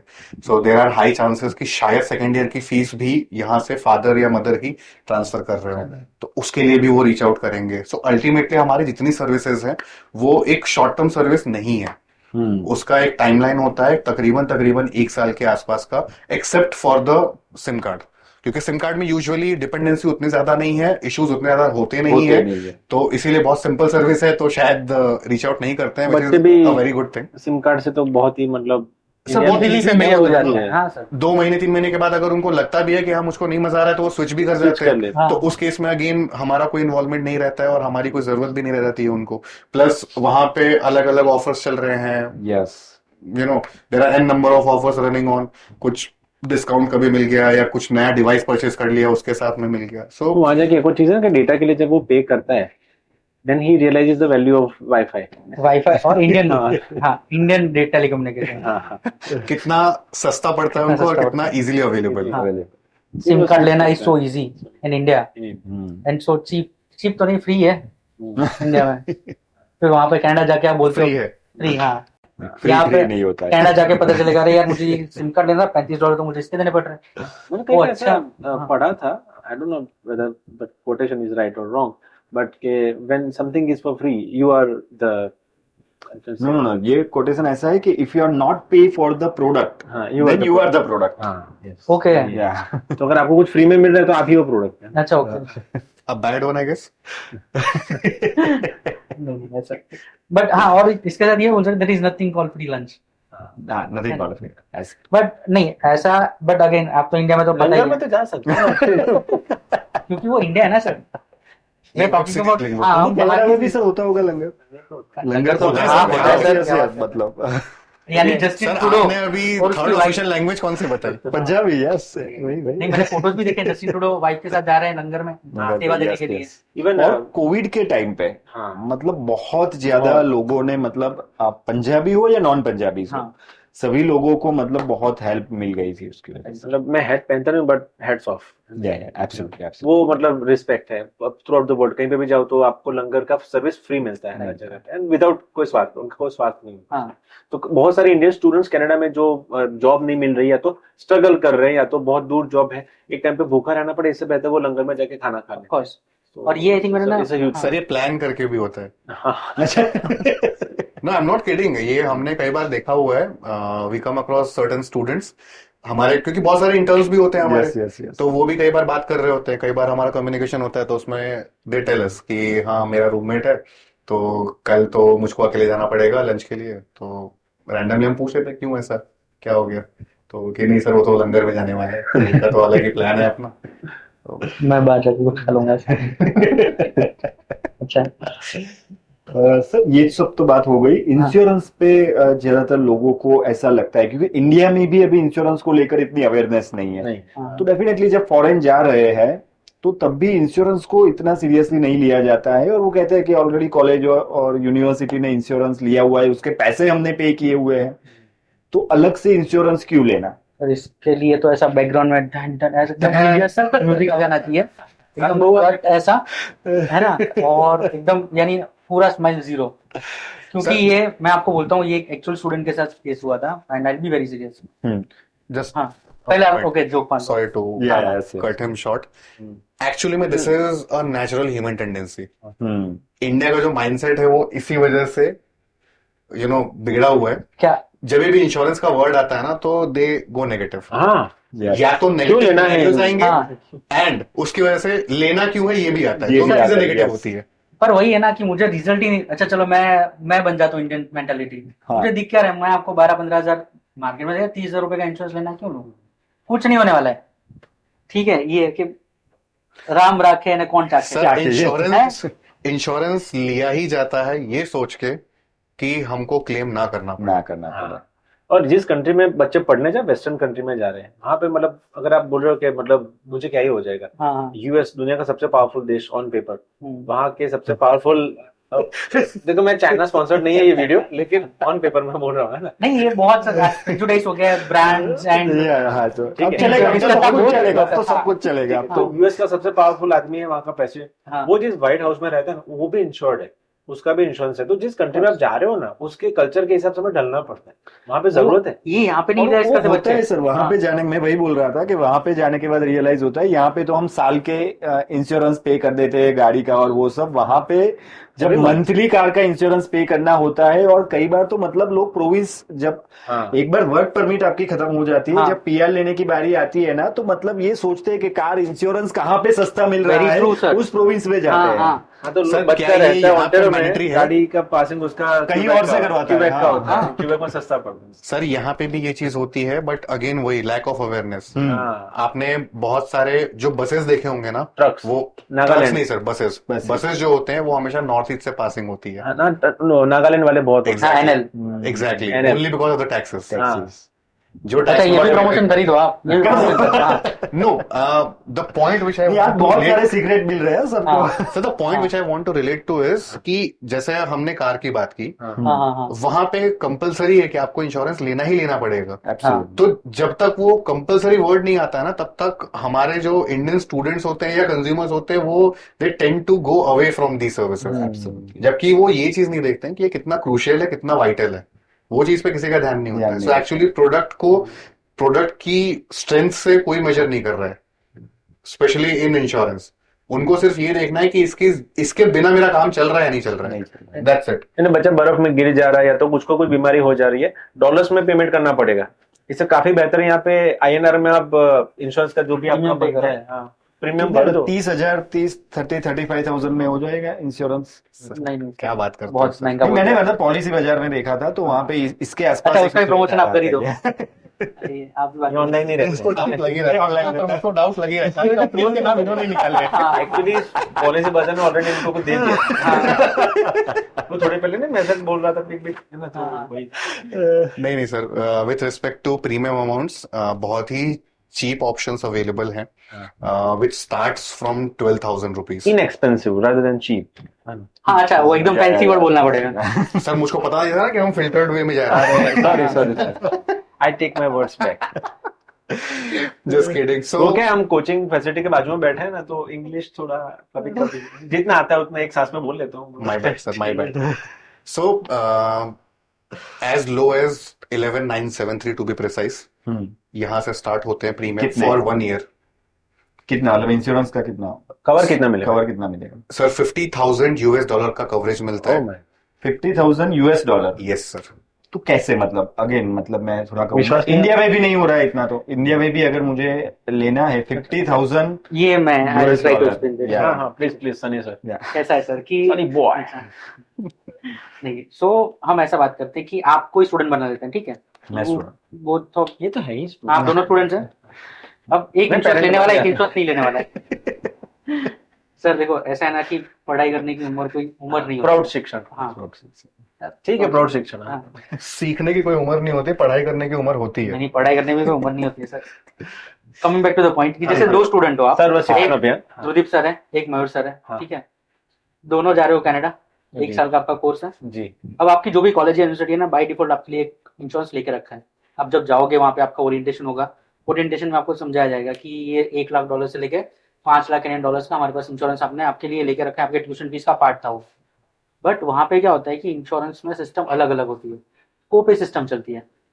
कोपे यानी कि क्या होता है कि जैसे मेरा जो अगर मेडिकल एक्सपेंस हो रहा है $100 का, तो उसमें से मेरा इंश्योरेंस कंपनी वो कोपे में आपको जब आपको ओरिएंटेशन होगा तो आपको समझाया जाएगा कि 20% will have to be bear by the student, 20% आपको देना पड़ेगा, 80% आपका इंश्योरेंस कंपनी बेयर करेगा। वो भी कहाँ पे, वो अम्ब्रेला उनकी एक लिस्ट ऑफ हॉस्पिटल्स होंगी कि अगर आप वहां पे गए, वहां पे जाओगे तो 80-20 का रेशियो है। अगर आप उसके बाहर गए कहीं पे तो रेशियो 60-40 होगा। तो हर बार मैं जब बीमार पड़ूंगा या मेरा एक्सीडेंट होगा तो मुझे क्या देखना है कि ये मेरी यूनिवर्सिटी के जो लिस्ट ऑफ हॉस्पिटल है ये है कि नहीं है। तो एक डिफरेंस आ जाता है। प्लस उसमें सिर्फ मेरा मेडिकल पार्ट रहता है। अब होता क्या है कि हम उनको जो बोलते हैं कि एक एडिशनल इंश्योरेंस लेके जाओ, एडिशनल इंश्योरेंस क्या होता है? तो एक स्टूडेंट की, यानी आप जब जा रहे हो इंडिया से बाहर, आपका जो भी फर्स्ट बोर्डिंग पॉइंट है फ्रॉम इंडिया, लाइक जैसे अहमदाबाद से आपका फ्लाइट है, सो फ्रॉम अहमदाबाद से लेके 1 साल तक का आपका इंश्योरेंस कवर रहता है। वो 1 साल का क्या क्या कवर रहता है, इसमें आप फ्लोटर्स लगा सकते हो सर। एक तो रहता है आपका ट्रैवल, बिकॉज आप इंडिया से जा रहे हो उस कंट्री में, तो आपका ट्रैवल हो गया। तो ट्रैवल में क्या क्या आपके साथ ऐसे इंसिडेंट्स हो सकते हैं जहां से आपको, सी इंश्योरेंस क्या करते हैं, आपका जो भी इमरजेंसी या एडिशनल फाइनेंशियल कॉस्ट आने वाली है ना, उस फाइनेंशियल कॉस्ट का इंश्योरेंस है। इंश्योरेंस यानी क्या हुआ, आपको इंश्योरेंस मिल रहा है कि मेरा कुछ भी एडिशनल कॉस्ट हुआ या मेरा डैमेज हुआ, उसको मैं इंश्योर कर रहा हूँ। तो सबसे पहले मैं ट्रैवल इंश्योर कर रहा हूँ। ट्रैवल में कैसे इंश्योर कर रहा हूँ, तो मेरा ट्रिप डिले हो गया, ट्रिप कैंसिल हो गया, मेरा जो लगेज आ रहा है वो डिले हो गया, लगेज कैंसिल हो गया, सॉरी लगेज लॉस हो गया, तो मेरा ये इंश्योरेंस कवर करता है, तो मेरा ट्रैवल कवर हो गया। अब ये स्टूडेंट्स को एक आइडिया ये भी रहता है कि यार ट्रैवल यानी क्या, एक ही बार तो मुझे जाना है इंडिया से कनाडा, उसके बाद तो मैं काम, अरे ट्रैवल यानी ऐसा नहीं है कि इंडिया से कनाडा ट्रैवल, दैट मीन्स आप कनाडा जाके भी ट्रैवल करने वाले हो। आप ट्रैवल करने वाले हो आपके घर से आपकी यूनिवर्सिटी तक, आपकी यूनिवर्सिटी से वापस घर आने वाले हो, आप टेम्पररी कहीं जॉब करने वाले हो, आप फ्रेंड्स के साथ कहीं जाने वाले हो। सो उस हर एक जगह पे जो भी ट्रैवल है ना, उस ट्रैवल का हर पोर्शन कवर्ड है इसके अंदर। और यहाँ पे क्या कवर्ड है, तो एक्सीडेंट कवर्ड है, personal accident up to $30,000 covered है। ठीक है, उसमें टोटल यानी परमानेंट डिसेबिलिटी, पार्शियल डिसेबिलिटी, सब कुछ कवर रहता है। बाई चांस अगर स्टूडेंट का एक्सीडेंट हो गया तो वो $30,000 तक वो इंश्योरेंस क्लेम कर सकता है। उसके बाद ट्रैवल के बाद आ गया अगेन सबसे बड़ा मेरा एसेट क्या है, तो मेरा बॉडी, तो मेरा हेल्थ कवर करता है। हेल्थ में भी जैसे हम अभी बोल रहे थे कि इसमें 20%, 80%, 60-40 ऐसा कुछ नहीं होता है। ठीक है, any hospital, any country outside of India, बस वॉर ड्रिवन कंट्री नहीं होनी चाहिए। यानी मैं ये एक मिनट आपने कहा एनी कंट्री, एनी मतलब अगर मैं यूएस घूमने जा रहा हूँ हाँ तब भी ये इंश्योरेंस कवर होगा? Yes, Absolutely. So if you are, अगर आप स्टूडेंट हो कनाडा पढ़ने गए हो, ठीक है, हाँ, और आप बाई चांस वहां से आपके पास समर वेकेशन चल रहा है, आपका वेकेशन चल रहा है, आप यूएस जा रहे हो या एनी कंट्री, किसी और कंट्री में घूमने ये इंश्योरेंस वैलिड है। बट अगेन इंश्योरेंस में बहुत सारे टर्म्स एंड कंडीशन होता है। लीगली जा रहे तो इम्पोर्टेंट, हाँ लीगली होना चाहिए सर, ऑफ कोर्स लीगली तो होना ही चाहिए। सेकेंडरी, वो वॉर प्रोन कंट्री नहीं होना चाहिए, जहाँ पे Okay. स्टेबिलिटी होनी चाहिए बेसिकली। ठीक है, नहीं तो कोई बच्चा बोलेगा कि जैसे यूक्रेन जा रहा हूँ, हाँ ध्रुदीप सर बोल रहे हैं कि मैं यूक्रेन जाके थोड़ा फाइट करके फिर जाऊंगा कनाडा, तो वहाँ पे Reporting कर लूँ हम वहाँ बोलेंगे से। सर सॉरी इंश्योरेंस हम नहीं दे सकते आप। सुबह में थम्स अप पी लिया, दोपहर में यूक्रेन पहुंच गया तूफानी करने के लिए, शाम को क्लेम आ गया। कि भाई ये चीज जरूर है सर। रिटर्न कार्ड भेजते हैं बोल रहे मेरे इंश्योरेंस सही है, पासवर्ड भूल गया हूँ, याद होता तो भी टाइप कैसे करता है सो हम तो है नहीं। हम ये बहुत इंपॉर्टेंट बात है, प्लीज आप जोक नहीं करेंगे। ठीक है, ठीक है, ठीक है, Important है ना। तो हेल्थ कवर करता है, तो अगेन जितना भी मैक्सिमम सम अश्योर्ड होगा उतना। उसके बाद मेरे पास जो एसेट्स है, एसेट्स में क्या हो गया, तो मेरा बॉडी तो कवर कर ही दिया, उसके बाद मेरे पास एसेट्स है, मेरा चेक इन बैगेज, लगेज है, वो कवर करता है। फिर उसी ट्रैवल के दौरान अगर मेरा गैजेट्स लॉस हो जाता है, लैपटॉप है, मोबाइल है, आईपैड है, गैजेट्स, वो सारा चीजें कवर करता है। इसके अलावा अब मेरा पर्पस क्या है वहां पे जाने का, उस कंट्री में जाने का, डॉक्यूमेंट्स एज वेल। हाँ लॉस ऑफ डॉक्यूमेंट्स भी कवर करता है। मेन पर्पस क्या है वहां पे जाने का, स्टडी है। तो सबसे इंपॉर्टेंट पार्ट ये इंश्योरेंस का, कि अगर कोई स्टूडेंट को बोलूंगा कि 12,000, जैसे आपको 12,000 रुपए पे करो, आपका 1 साल का ना स्टडी कवर्ड है। स्टडी यानी स्टडी इंटरप्शन कवर है। कैसे, तो एक स्टूडेंट है जिन्होंने ये वाला इंश्योरेंस लिया हुआ है, इन्होंने ये वाला इंश्योरेंस नहीं लिया हुआ है, आप दोनों बीमार पड़े, ठीक है, आप तब बीमार पड़े जब आपकी फाइनल एग्जाम्स थी, ठीक है, आप दोनों एग्जाम्स में नहीं बैठ पाए, तो आपका आइडियल यूनिवर्सिटी या कॉलेज क्या बोलेगा कि हम समझते हैं Dhrudeep Mayur, you guys were not able to attend your final exams, now you need to repeat your semester. या तो उस सब्जेक्ट की आपको फिर से एग्जाम देनी है, अगर 2-3 सब्जेक्ट हो गए तो पूरा सेमेस्टर रिपीट करो ऐसा। अब वो सेमेस्टर रिपीट करने के लिए मुझे फिर से ट्यूशन फीस पे करनी है। अच्छा, फिर से ट्यूशन फी पे हाँ, तो सर जितनी बार अगर फेल भी होगा तो मुझे सब्जेक्ट के लिए रीअपियर करने के लिए भी आना पड़ेगा। एग्जामिनेशन फीस अलग है, लेकिन मैं पूरा सब्जेक्ट अगर रिपीट कर रहा हूँ, I have to take the classes also, then I have to repay my that subjects tuition fee again, या मुझे पूरा सेमेस्टर रिपीट करना पड़ेगा। तो मेरा जो कॉलेज वाला इंश्योरेंस था उसने मेरा मेडिकल कवर करा था, बट ये कॉलेज वाला तो नहीं कवर करा था। कॉलेज चलो मेरे से कि भाई हाँ चलो बीमार थे, हम थोड़ा सा आपको रिबेट दे सकते हैं, बट कितना रिबेट देंगे, 10%, 20%। मेरे ट्यूशन फीस एक सेमेस्टर का $10,000 हो रहा है, तो $10,000 फिर से मेरे पास बर्डन आ गया। कनाडा की बात करो 10,000, अगर यूएस होगा तो $25,000 है मेरे पास। तो उस टाइम पे क्या होता है, ये इंश्योरेंस बोलता है कि स्टडी इंटरप्शन, अगर स्टूडेंट मेडिकल रीजन की वजह से अगर उनको फिर से ट्यूशन कॉस्ट आ रहा है, एग्जामिनेशन कॉस्ट आ रहा है, ठीक है, तो ये अप टू $15,000, ठीक है, $15,000, समवेयर अराउंड $20,000 कैनेडियन डॉलर, ये इंश्योरेंस कवर करता है। And we have seen those cases, ये केसेस आए हुए हैं जहाँ पे स्टूडेंट ने क्लेम किया है इंश्योरेंस कंपनी ने इसको सेटल किया हुआ है, ठीक है। एक और चीज आती है स्पॉन्सर प्रोटेक्शन। स्टडी में एक और पार्ट होता है कि मेरी ट्यूशन फीस किसने पे करी, मेरे पेरेंट्स ने बार pay बार स्पॉन्सरशिप आ ही जा रही है करी। कितना पर ये वाला स्पॉन्सरशिप बोला हो गया कि फॉर सर एग्जांपल ये हम स्टूडेंट के बेनिफिट की बात हाँ, कर रहे हैं अभी। मेरा लेट्स जस्ट से मैं जा रहा हूँ कनाडा, मेरी स्पॉन्सर यानी ट्यूशन कौन है, मेरे ट्यूशन फीस किसने पे करी है, मेरे पेरेंट्स ने पे करी है। बाई चांस स्टूडेंट के पेरेंट्स को इंडिया में कुछ हो जाता है मेडिकल रीजन की वजह से, अनफॉर्चुनेट डेथ हो गई, या तो फिर ऐसा कुछ हो गया जिनकी वजह से वो अपना बिजनेस या जॉब नहीं कर पा रहा है, जो भी घर में अर्निंग पर्सन था जिन्होंने ट्यूशन फीस पे करी, अब मेडिकल रीजन की वजह से वो काम नहीं कर पा रहे, घर का सोर्स ऑफ इनकम जीरो हो गया। बट कॉलेज को तो ये चीज नहीं पता है, मेरा 3rd सेमेस्टर आ जाएगा, अगेन मेरा ट्यूशन फीस तो ड्यू हो गया, चलो मैंने मैनेज कर लिया तो कर लिया, बट इनकेस अगर मैनेज नहीं किया तो इन दैट केस ऑल्सो ये इंश्योरेंस जो होता है वो स्पॉन्सरशिप को भी स्पॉन्सर प्रोटेक्शन भी देता है मेरे, ठीक है। इसके अलावा एक और चीज आती है, वो होता है लाइबिलिटी, हम इसको बोल सकते हैं लाइबिलिटी, यानी ये इंडिया में नहीं समझते हैं हम, बहुत बार ये स्टूडेंट को समझाते हैं, यही एग्जांपल देके समझाता हूँ, ठीक है। And again this is a real case, ठीक है। इसमें कुछ मैं चीज ऐड करूंगा, नाम नहीं लूंगा, कंट्री हम कोई और चेंज कर रहे हैं, but this is a real case. So क्या हुआ, एक स्टूडेंट था, टेम्पररी जॉब के लिए गया, एक रेस्टोरेंट में काम कर रहा था, रेस्टोरेंट में काम करते करते रश था, शिफ्ट कर रहा था, उसको एक्स्ट्रा शिफ्ट मिल रही थी, आज उसको एक्स्ट्रा मिले, जॉब करना था, ज्यादा करना था। बाई चांस अनइंटेंशनल से क्या हुआ, जब वो कॉफी सर्व कर रहा था तो जिनको कॉफी सर्व करनी थी उसके बाजू वाले टेबल से यानी किसी ने पुश करा, कुछ भी हुआ, ठीक है, we don't know the exact reason, but unintentionally उनसे वो कॉफी गिर गई। अब जब वो कॉफी गिरी तो अगर लेट्स जैसे सर मैं आपसे पूछता हूँ इंडिया में क्या होगा, जैसे मुझसे बाई चांस आपसे कॉफी, आपके ऊपर कॉफी गिर गई रेस्टोरेंट में, तो मैं आपका सर्वेंट था, आप मेरे को 5 गाली दोगे, बस हाँ ठीक है, चलो ओनर है हमारे गुरदीप सर बहुत अच्छे हैं, उनको बीप हाँ उनको गाली दे दी आपने, वो आएंगे कि अरे मयूर सर सॉरी भाई इतना कॉफी गिर गया आपको, चलो कुछ ज्यादा अगर गर्म लगा है डॉक्टर के पास लेके चलते हैं, या आप डॉक्टर के पास चले जाए, जो भी खर्चा होगा 2-3 हजार रुपए मैं दे किट दूंगा। रहती है, मतलब तो हाँ। फर्स्ट एड किट से मतलब वो काम रहती है? हाँ रहती है। चलो फर्स्ट एड किट से आपका ट्रीटमेंट कर दिया, Treatment कर दिया। बर्नॉल ज्यादा लेके आप दे दिया, वो ज्यादा है। हाँ, हाँ ठीक। और बोला कि चलो ये शर्ट बिगड़ गया, आज जैसे कि भाई कॉफी यानी आपको शर्ट के लिए रिप्लेसमेंट के लिए पैसे दे दिए, दैट चीज ऑल, यहाँ पे इंडिया में मैटर खत्म हो गया। हाँ, फिर मयूर सर बोलेंगे पुलिस स्टेशन में, नहीं चल सनी तू ने कॉफी गिराई, अब तेरे को मैं जेल भिजवाऊंगा, ये नहीं होता है। ये पागलपन लगेगा ये कि मतलब कॉफी के हाँ, लिए people कौन will laugh on police you. बताइए। On this पुलिस शायद हमने चाय फेंक दिया। अब यहाँ पे क्या वेरी ट्रू ऐसा, सो मेरा एक्सपीरियंस नहीं है, मैं नहीं बोल रहा हूँ, ये आप बोल रहे हो, तो मैं एक्चुअली आपका एक्सपीरियंस और होगा। उनपे तो पुलिस ने कुछ और फेंका था बच गई। तो मैं अगेन आई हैव नॉट, मेरा इंटरेक्शन कभी रहा नहीं है। आपने गंगाजल नहीं देखी? We should refrain. हाँ, I Yes. refrain from this. Yes. आपने गंगाजल नहीं देखी? मूवी देखी सर, अच्छी है, तो बार बहुत बार। क्या ये नया प्रमोशन आया है।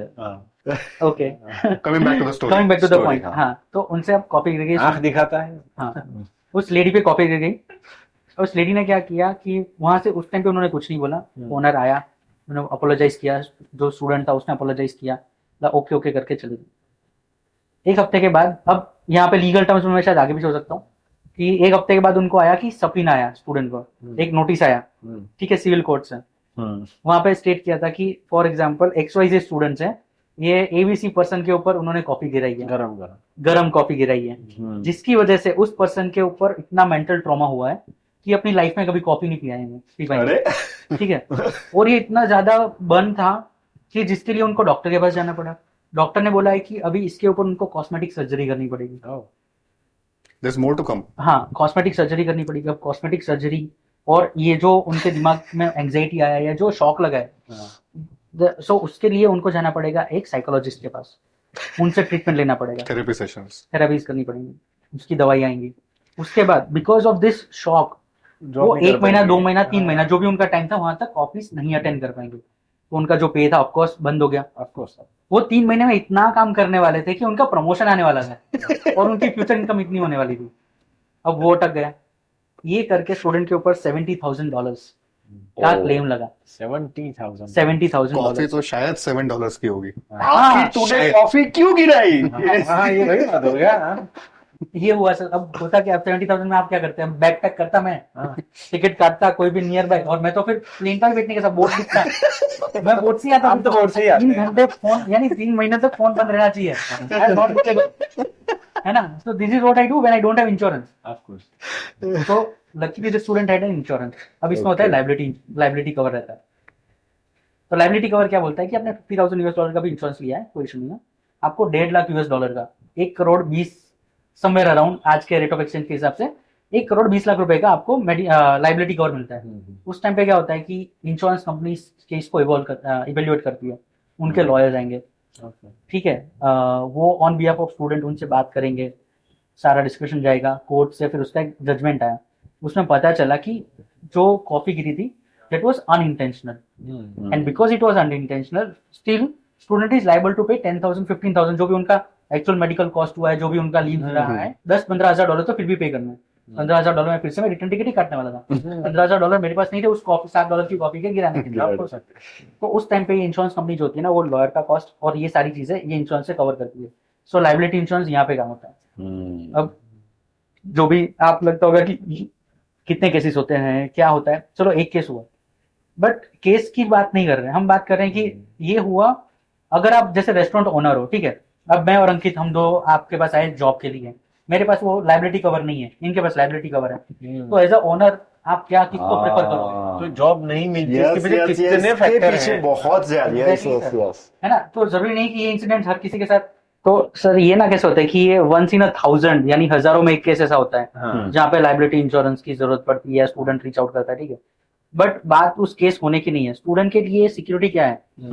एज अ बिजनेस ओनर आप जब किसी स्टूडेंट को जॉब देने के लिए देते हो, उसका सीवी देखते हो कि हाँ भाई इसने कभी, let's say you are in आपका रेस्टोरेंट है, आपका कोई मैन्युफैक्चरिंग का बिजनेस है, ठीक है, अब यहाँ पे ऐसा हो रहा है कि जहाँ पे आप थर्ड पर्सन की प्रॉपर्टी के साथ इंटरेक्ट करने वाले हो, उस जगह पे उस बच्चे को अगर आप जॉब दे रहे हो और उसके पास अगर लाइबिलिटी इंश्योरेंस है, तो क्या एज अ बिजनेस ओनर आप उनको ज्यादा प्रीफर करोगे Of जॉब course. देने के लिए? ओके, बहुत बहुत इम्पोर्टेंट बहुत इंपॉर्टेंट है, मतलब जॉब के लिए भी इंश्योरेंस काम आता है। हाँ, तो यहाँ पे आपके चांसेस बढ़ा जाता है, यहाँ पे टिंग टिंग करके ऐसे लाइट भी हम लगा सकते हैं। अब नहीं, बट ये बहुत नहीं बहुत इम्पोर्टेंट है, क्योंकि मैं जॉब और sector- ज्यादातर लोग हाँ। ज्यादातर लोग रेस्टोरेंट में जॉब करना ही प्रेफर करते Of course. हैं, तो वहां एक टाइम पे का खाना मिल जाता है वहाँ और एक टाइम लंगर है। खाना ही सॉर्टेड। नहीं, बट जैसे हमारे पास एक और ऑप्शन है देसी दिल्ली का, हाँ। Okay. ये भी अच्छा है सर। उन्होंने उनको नाम मतलब नहीं, यहाँ पे शायद स्पॉन्सर ही करवा, तो फिर तो उनसे ही स्पॉन्सर करेंगे ये वीडियो अगर नाम ले रहे हो। बट मैंने फूड टेस्ट किया हुआ है। हाँ, फूड टेस्ट मैंने भी किया हुआ मैंने है, भी किया था। It's very delicious. और But उसमें उसके दाल लिए कहीं- मखनी, मतलब हाँ। आहा क्या बात है। सर फूड के टेस्ट से ज्यादा जो बेनिफिट्स मिल रहे हैं स्टूडेंट्स को, उनके डोर स्टेप पे या फिर उनके कॉलेज में जो चीजें मिल जा रही है, वो स्पाइसेस मिल जा रहे हैं उनको, वो सबसे ज्यादा बेनिफिशियल है मेरे quality point of of view the से। Spice, quality of the spice. क्योंकि मुझे ज्यादातर बच्चों ने ये बोला कि विदेश में खाना इसलिए अच्छा नहीं मिलता है क्योंकि वो क्वालिटी का स्पाइस मिलता ही नहीं है जो इंडिया में है। इंडिया में मिलती है। वहाँ और दूसरा पे- इंडियन टेस्ट कहाँ मिलेगा सर, मतलब वो जो वो तो गुजराती थेपला दे रहे हैं, मतलब दे रहे हैं। नहीं, यहाँ तो मतलब Right, sir. सब मिल रहा है वहाँ पर। नाम भी देसी है, देसी दिल्ली, और आई don't know what the spelling is देसी, देसी Delhi. This is Delhi. DELI वो कैनेडियन एक्सेंट अंकित सर का था, एक बार ट्राई कर सकता, बोला देसी दिल्ली। देसी दिल्ली, अंकित सर बोलते हैं he never says Toronto, he says Toronto. But actually Toronto. It's Toronto. So just to conclude, जैसा इंश्योरेंसेस का बताया सनी ने, हाँ। बेसिकली स्टूडेंट के पांच जो क्रूशियल एस्पेक्ट्स है वो कवर हो जाते हैं। राइट। अब स्टूडेंट के पास में मल्टीपल ऑप्शंस होते हैं, जैसा यूनिवर्सिटी का बताया, यूनिवर्सिटीज एंड कॉलेजेस उनको प्रोवाइड करते हैं as a part of their ancillary services कि आपको एक इंश्योरेंस मिला हुआ है। इन सर्टेन केसेस जब वो एजुकेशन लोन लेते हैं तो कई बार बैंक्स भी क्रॉस सेलिंग में उनको इंश्योरेंस प्रोवाइड करवा देते हैं। यस। इसके बाद भी क्या स्टूडेंट को जरूरत होती है? यस, जरूरत है, लेना चाहिए। It is always better to be safe rather than being sorry. और दूसरा सर, मतलब बीइंग अ पेरेंट्स अगर हम बात करें तो पेरेंट्स को भी एक टेंशन रहेगा, क्योंकि पहली बार एक नई कंट्री में जा रहे हैं जिसके मतलब कल्चर अलग है, रूल्स रेगुलेशन, लॉ, वेदर, सब कुछ अलग है। सर मैं तो केवल एक ही चीज बोलता हूँ कि एक स्टूडेंट जो यहाँ पे 40 डिग्री सेल्सियस में रहा हुआ है, हाँ, वो इन अ स्पैन ऑफ 24 आवर्स पहुंच जा रहा है एक ऐसी जगह पे जहां का टेम्परेचर शायद 4 डिग्री या -4 degree depending on the province he has chosen, yes. वहां पे पहुंच जाएगा। अब 10 में से कितने स्टूडेंट ऐसे होंगे जिनकी बॉडी सरवाइव कर जाएगी इस डिफरेंस को? इसीलिए सनी बोर्ड से जाएगा। हाँ, तो तब तक एक्टिवेट हो जाएगा from yes Indian Ocean to Pacific to Atlantic. Atlantic. Sir Sunny ने इतना ज्यादा फैट अक्यूमुलेट करके रखा है बॉडी हाइबरनेशन के लिए। एग्जैक्टली जितना भी ज्यादा हॉट वेदर हो, जितना भी ज्यादा कोल्ड वेदर हो, कोई फर्क नहीं पड़ता। It's just a matter of time. थोड़ा सा टाइम लगेगा एडजस्ट होने में, but once it is adjusted फिर उसके बाद में देखो ये जो भी बात कर रहे हो एनीवे ये तो आने नहीं वाली है। This better not be hypertension, हाँ नॉट तो हाइबरनेट। इसके सामने मतलब जो आपने बेनिफिट्स बताए, तो उसके सामने जो अमाउंट पे कर रहे हैं तो बहुत वो कम तो है। ऑलमोस्ट ना के बराबर है। मतलब आपने जो कहा 12,000 या 12,000 उस अमाउंट में, मतलब काफी कुछ बेनिफिट मिल रहे हैं। सर, और मैं एक मैं और एक comparison देता एग्जांपल हूँ। मैं आपको देता हूँ। बताइए। जैसे कि अभी एक स्टूडेंट था, हम्म, वो वहां पे बीमार हो गया था और उसके पेरेंट्स को भी यहाँ पे उसे बुलाना था। वहां पे डॉक्टर ने रेकमेंड किया था कि आपको आना है, तो वो भी शायद इंश्योरेंस ने कुछ कवर किया हुआ था। बिल्कुल होता है सर। सो जैसा स्टडी इंटरप्शन की बात कर रहे थे, तो उस केस में स्टडी इंटरप्शन एंड देन उसके बाद में स्पॉन्सर प्रोटेक्शन, ये दो पॉइंट के अलावा एक तीसरा भी आता है विच इज दिस, हाँ जहां पे अगर स्टूडेंट की हेल्थ खराब हो जाती है एंड डॉक्टर्स प्रिस्क्राइब करते हैं कि अभी इमीडिएट असिस्टेंस की जरूरत है, पेरेंट्स को आना पड़ेगा। एग्जैक्टली पेरेंट्स को आना पड़ेगा। तो उस केस में पेरेंट्स जब आते हैं वहां पे, सो वो जो ट्रैवल का कॉस्ट होता है, जो भी हमारा मेडिकल कॉस्ट होता है, वो सब उसमें कवर्ड होता है। इन द सेम वे अगर पेरेंट्स की तबीयत खराब हो जाती है, स्टूडेंट्स को वहां पे जाना पड़ रहा है, वो भी उस केस में भी उनका जो फ्लाइट होता है, उसका जो एक्सपेंस होता है, वो कवर्ड होता है। फ्लाइट और एक्सपेंस उधर कवर हो गया, लेकिन उसके सामने इसका सेमिस्टर शायद वो मिस कर रहे तो वो तो उन्होंने बोला ना, वो तो कवर हो। अगर मेडिकल रीजन, हाँ अगर मेडिकल रीजन की वजह से हो रहा है तो सर कवर होगा ही होगा। ओके। और मुझे एक सेमिनार याद आ रहा है जो मैंने अटेंड किया था, सनी सर बोल रहे थे स्टेज के ऊपर से, I was also on stage and it was a learning curve for all of us. Sunny को छोड़ के जितने ऑडियंस में थे, स्टेज पे था मैं और जो ऑडियंस में, सबके लिए सीखने वाला मैटर था। He actually shared one very sad but real example. Vadodara का ही कोई स्टूडेंट था जिसकी डेथ हो गई थी in a very very sad manner. Toronto में उनकी डेथ हो गई थी, टोरंटो में डेथ हो गई थी। और वहां पर उनको मतलब जब वापस भेजना था उनकी डेड बॉडी को, तो वहां पर बच्चे पैसे कलेक्ट कर रहे थे क्योंकि वो इंश्योरेंस नहीं लिया था उन्होंने। तो एट द टाइम ही क्लियर टू द ऑडियंस कि ऐसा वर्स्ट केस होगा क्या, कोई भी नहीं चाहेगा मेरा बच्चा गुजर जाए, लेकिन अगर वो बच्चा मर भी जाता है तो उसकी डेड बॉडी को लाने का खर्चा, और क्योंकि बच्चे ने पढ़ाई तो आगे की नहीं है, ठीक है, और वो इंटेंशनल तो था नहीं, तो इस केस में जो पूरी 1 साल की ट्यूशन फीस है जो पापा ने पे की है, मम्मी ने पे की है, वो वापस आ जाएगी। यानी मम्मी वो तो पापा सर को पूरे यूनिवर्सिटी, पैसे, हाँ वो यूनिवर्सिटी दे देता है सर इनविटेशन। पर यूनिवर्सिटी भी दे रही है और इंश्योरेंस वाला भी दे रहा हाँ, है। एक्सीडेंट में ये चीज कवर रहता है। हाँ। उसके अलावा सर आपने जो बोला वही सही बात है कि हम ना कभी ये जब स्टूडेंट्स या पेरेंट्स से डिस्कस करते हैं ये बात नहीं करते हैं कि मॉर्टल रिमेन्स बोलते हैं। हाँ। ठीक है, तो मॉर्टल रिमेन्स में ना 2 ऑप्शन मिलते हैं फिर। हाँ। कि या तो आप जो भी डेड बॉडी है उनको वहां पे ही उनके पार्थिव यानी क्रेमेशन कर दो। हाँ क्रिमेशन कर दो आप ऐसा, या तो फिर आप इंडिया ला सकते हो सर। तो ये भी एक कॉस्ट है सर। फ्लाइट में और उस major कॉफिन, हाँ कॉफिन के अंदर उस बॉडी को पहले लाने के लिए उसमें मेडिकल ट्रीटमेंट करना है, you need approvals, you need a coffin, you need a special cost. आपको उस फ्लाइट में बॉडी को लेके आना है तो वहाँ पे उसका अलग से कॉस्ट जाएगा, $10-12 के आसपास जाता है। तो ये सारी चीजें में इंश्योरेंस कवर करती है। रिपाट्रिएशन ऑफ मॉर्टल रिमेन्स हम उसको बोलते हैं, this is also covered under this. ये कुछ नहीं है सर। मेरा लाइक व्हेन आई स्टार्टेड, जब स्टूडेंट से बात करता हूँ या हम जब ऐसे सेमिनार्स करते हैं, हम क्यों इंश्योरेंस पे ज्यादा फोकस करते हैं। एक केस जो मेरे साथ हो गया कभी, मैं I started my journey in कानन April 2021 and it was the beginning. मई की बात है, स्टूडेंट जा रहा था सितंबर में, ही गॉट अ वीजा, बहुत खुश था, ये था, ही वाज फ्रॉम भरूच। ठीक है, मई में आया, हमने सब बात करी, सिम कार्ड दिया उसको करेंसी लेनी थी, उसके लिए रिकमेंड किया, ये सारी चीज हो गई। Ticket, that was the Covid time, तो उनके लिए क्या करना पड़ता था, वो जैसे फ्लाइट लेसे आती थी सर, इंडिया से मालदीव जाते थे, मालदीव में 2 दिन रुकते थे, मालदीव से there used to be a chartered flight which used to take them to Toronto directly. ऐसे बहुत सारे ऑकवर्ड फ्लाइट मोमेंट्स थे उस टाइम पे। अब एक्साइटमेंट है बच्चे का, ठीक है, फटीग आता है, थक जाता है बच्चा, बहुत सारी चीजें। वो आया तो एंड मुझे ये चीज बहुत याद है इतना, वो आया, मैंने बोला कि भाई इंश्योरेंस लेके जाए। बोले this is what he did, कि नहीं भगवान ने मेरे को बहुत इतना दिया है, भगवान मुझे संभालेगा। उसने ये बोल दिया एंड आई से ठीक है भाई, बट स्टिल तू लेके जा ऐसा। एंड उसके बाद मैंने उसको नहीं पूछा कि चल यार उसको नहीं लेना है, मैं क्यों इतना ज्यादा इंपॉर्टेंट करूँ, उसने सारी चीजें तो करी है, इंश्योरेंस नहीं ले रहा है, मैं क्यों इतना इंपॉर्टेंस दूँ। ही travelled in July, September intake था उसका, ठीक है।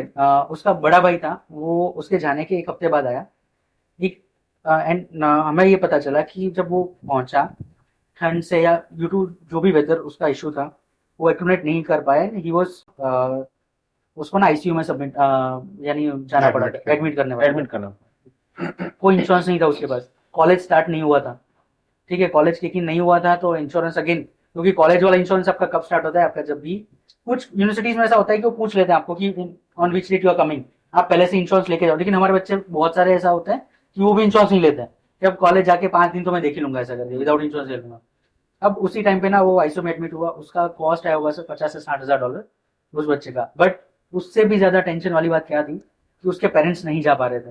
वो जॉन्डिस वाला केस थी, जॉन्डिस तो नहीं था, बट वो आईसीयू में एडमिट था एंड ब्लड क्लॉट हुआ था, कुछ तो भी था। $50,000-60,000 उसका फीस हुआ। अल्टीमेटली वो ट्रीटमेंट भी कंप्लीट नहीं करवा पाया एंड उसको वापस आना पड़ा। स्टूडेंट सर्वाइव कर गया एंड आया वापस, सब कुछ ठीक है।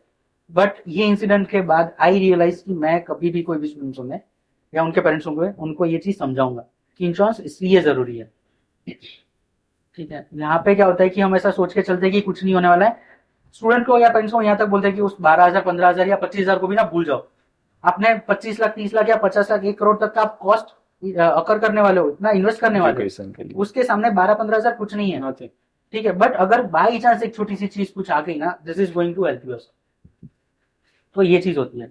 सेकेंडरी, अगर जैसे वैल्यू एड की कानन कैसे इसमें वैल्यू एड करते हैं, तो you are right at the beginning. जैसे आप ऑनलाइन देखते हो ना, तो पॉलिसीज 30-35 हजार में मिलती है। अब जो भी मार्जिन होता है मार्केट का, ये सब हटा देते हैं, because we don't want to make, कानन उसमें कुछ पैसे नहीं बनाएगा, ठीक है। वो क्या करता है, वो जो पॉलिसी है 30,000 वाली, वही पॉलिसी 12,000 में।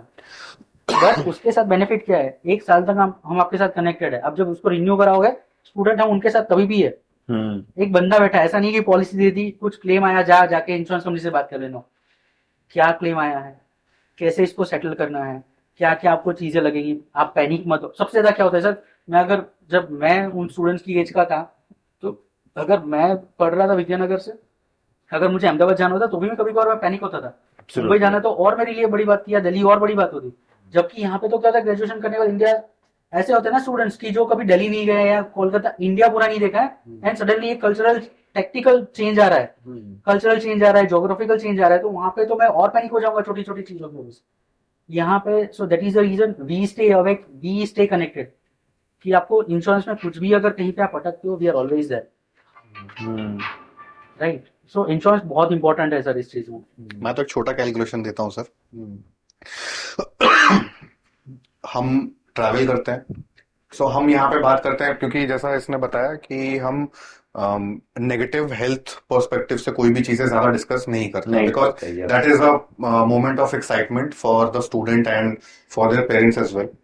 तो हम उतना ज्यादा एम्फसाइज नहीं करते हैं, हालांकि हम बताना जरूरी समझते हैं, तो हम बता देते हैं। We hover around a few of the topics, a few of the points.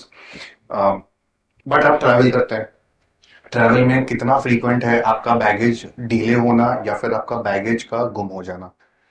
It is quite frequent nowadays, specially तब जब लेट्स से कोई भी इंटेक की बात करते हैं, सितंबर, जनवरी, अप्रैल, उस टाइम पे क्या होता है कि इट्स नॉट जस्ट इंडिया, उस कंट्री में तो हर, यानी कौन सी कंट्री में बच्चे जाते हैं ज्यादा, Canada, USA, UK, Germany, Australia, New Zealand और भी कंट्री। लेकिन वहां पे क्या होगा कि एक लिमिटेड नंबर ऑफ हब्स है कि वहां पे स्टूडेंट जाने वाला है, तो सारा का सारा जो रश है उन इंटेक्स में या उस 1 महीने के अंदर, वो सारा स्टूडेंट का ही रश है, यानी नॉर्मल जो उनका ट्रैफिक होगा उससे तो बढ़ने वाला है। तो जो चांसेस है ऑफ डिलेइंग लगेज या लॉस ऑफ चेकिंग बैगेज, वो ज्यादा बढ़ जाता है। तो मनीष सर ने भी मतलब कई बार कहा है कि इंश्योरेंस का जो है वो हमारे लिए कोई मतलब ये पैसों के लिए हम नहीं कर रहे हैं, हाँ, लेकिन हमारा मकसद है कि विदाउट इंश्योरेंस जिस कंट्री में आप जा रहे हो, वो वहां पे इंश्योरेंस का कल्चर ही कुछ अलग लेवल का है। हाँ। तो वहां पे विदाउट इंश्योरेंस आप जा ही नहीं सकते। तो इसके लिए हम मतलब ये इंश्योरेंस आपको बहुत ही कम रेट में दे रहे हैं, ताकि आपको मतलब ये हेल्प करता है, हाँ, मतलब कहीं ना कहीं किसी ना कॉस्ट किसी के तरीके से। एनालिसिस में आप देखिए ना कि जैसे हम ये बैगेज डिले और बैगेज लॉस होने की बात कर रहे थे, ये आपके लिए बहुत फ्रीक्वेंट है। अगर हो भी जाता है तो कोई इसको इतना बड़ा मैटर शायद माने भी ना।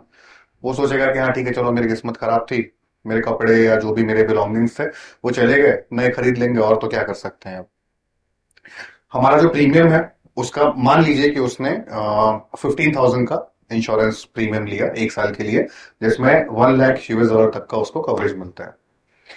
बैगेज लॉस अगर होता है तो $1,500 तो हमको $1,500 का क्लेम मिलता यूएस है। डॉलर। ठीक है, आपने 15,000 इंडियन रुपीज पेमेंट किया एक साल का प्रीमियम लेने के लिए। अगर आपका सिर्फ एक बार बैगेज गुम हुआ है, आपको अप टू 1,500 USD का क्लेम मिल जाएगा। ये तो वसूल हो जाए। ठीक है, ये वसूल होगा। फ्रीक्वेंट ट्रैवल होता है, आप कितनी बार प्रोविंस टू प्रोविंस भी फ्लाई करते हैं, राइट? सिर्फ एक बार आप ट्रैवल नहीं कर रहे हैं। तो ये तो सबसे फ्रीक्वेंट चीज है जिसमें अगर आप कॉस्ट पर्सपेक्टिव से सोच रहे हैं तो, एब्सोल्युटली। राइट, तो ये एक चीज आ जाती है। उसके अलावा स्टडी जो सबसे ज्यादा इंपॉर्टेंट है, तो इसके ऊपर भी कोई एम्फसाइज नहीं करता है, कोई ज्यादा इतना सोचता नहीं है। लेकिन ये हमारा जैसे सबके एक्सपीरियंसेस आते हैं, ही शेयर्ड हिज एक्सपीरियंस, मैंने भी अपना वही स्टडी इंटरप्शन वाला एक्सपीरियंस शेयर किया। उसके बाद से I started mentioning it in all of the counsellings जो भी मैं करता हूँ।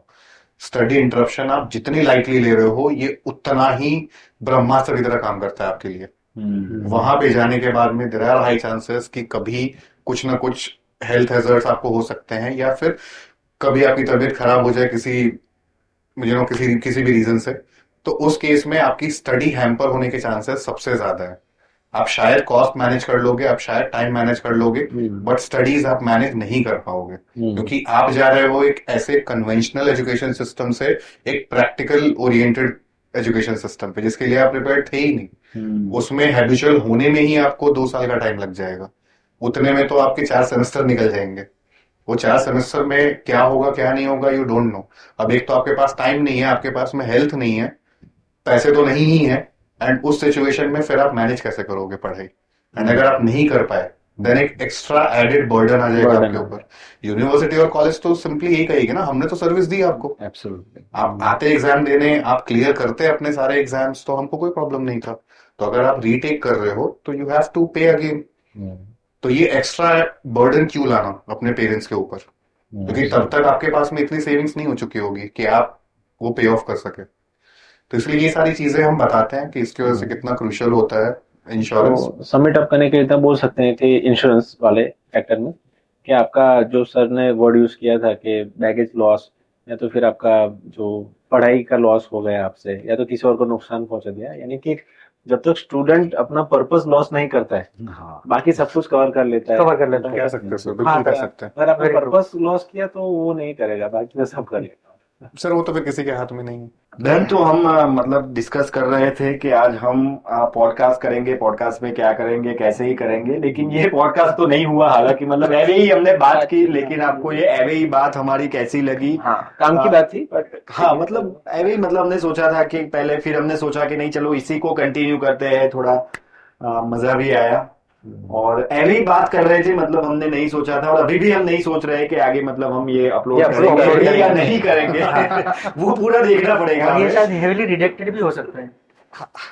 हो सकता है कि हो बहुत सकता सारे है, हाँ। एडिट करने पड़े, हाँ। टुकड़े हो जाए, हाँ, हाँ। हो सकता है किसी के ऊपर केस हो जाए। या तो पूरा पर्सन ही निकल जाए। हो सकता है इनका चैनल बंद करना पड़े। लेट्स होप ना हो, और अगर होगा तो भी वी हैव इंश्योरेंस।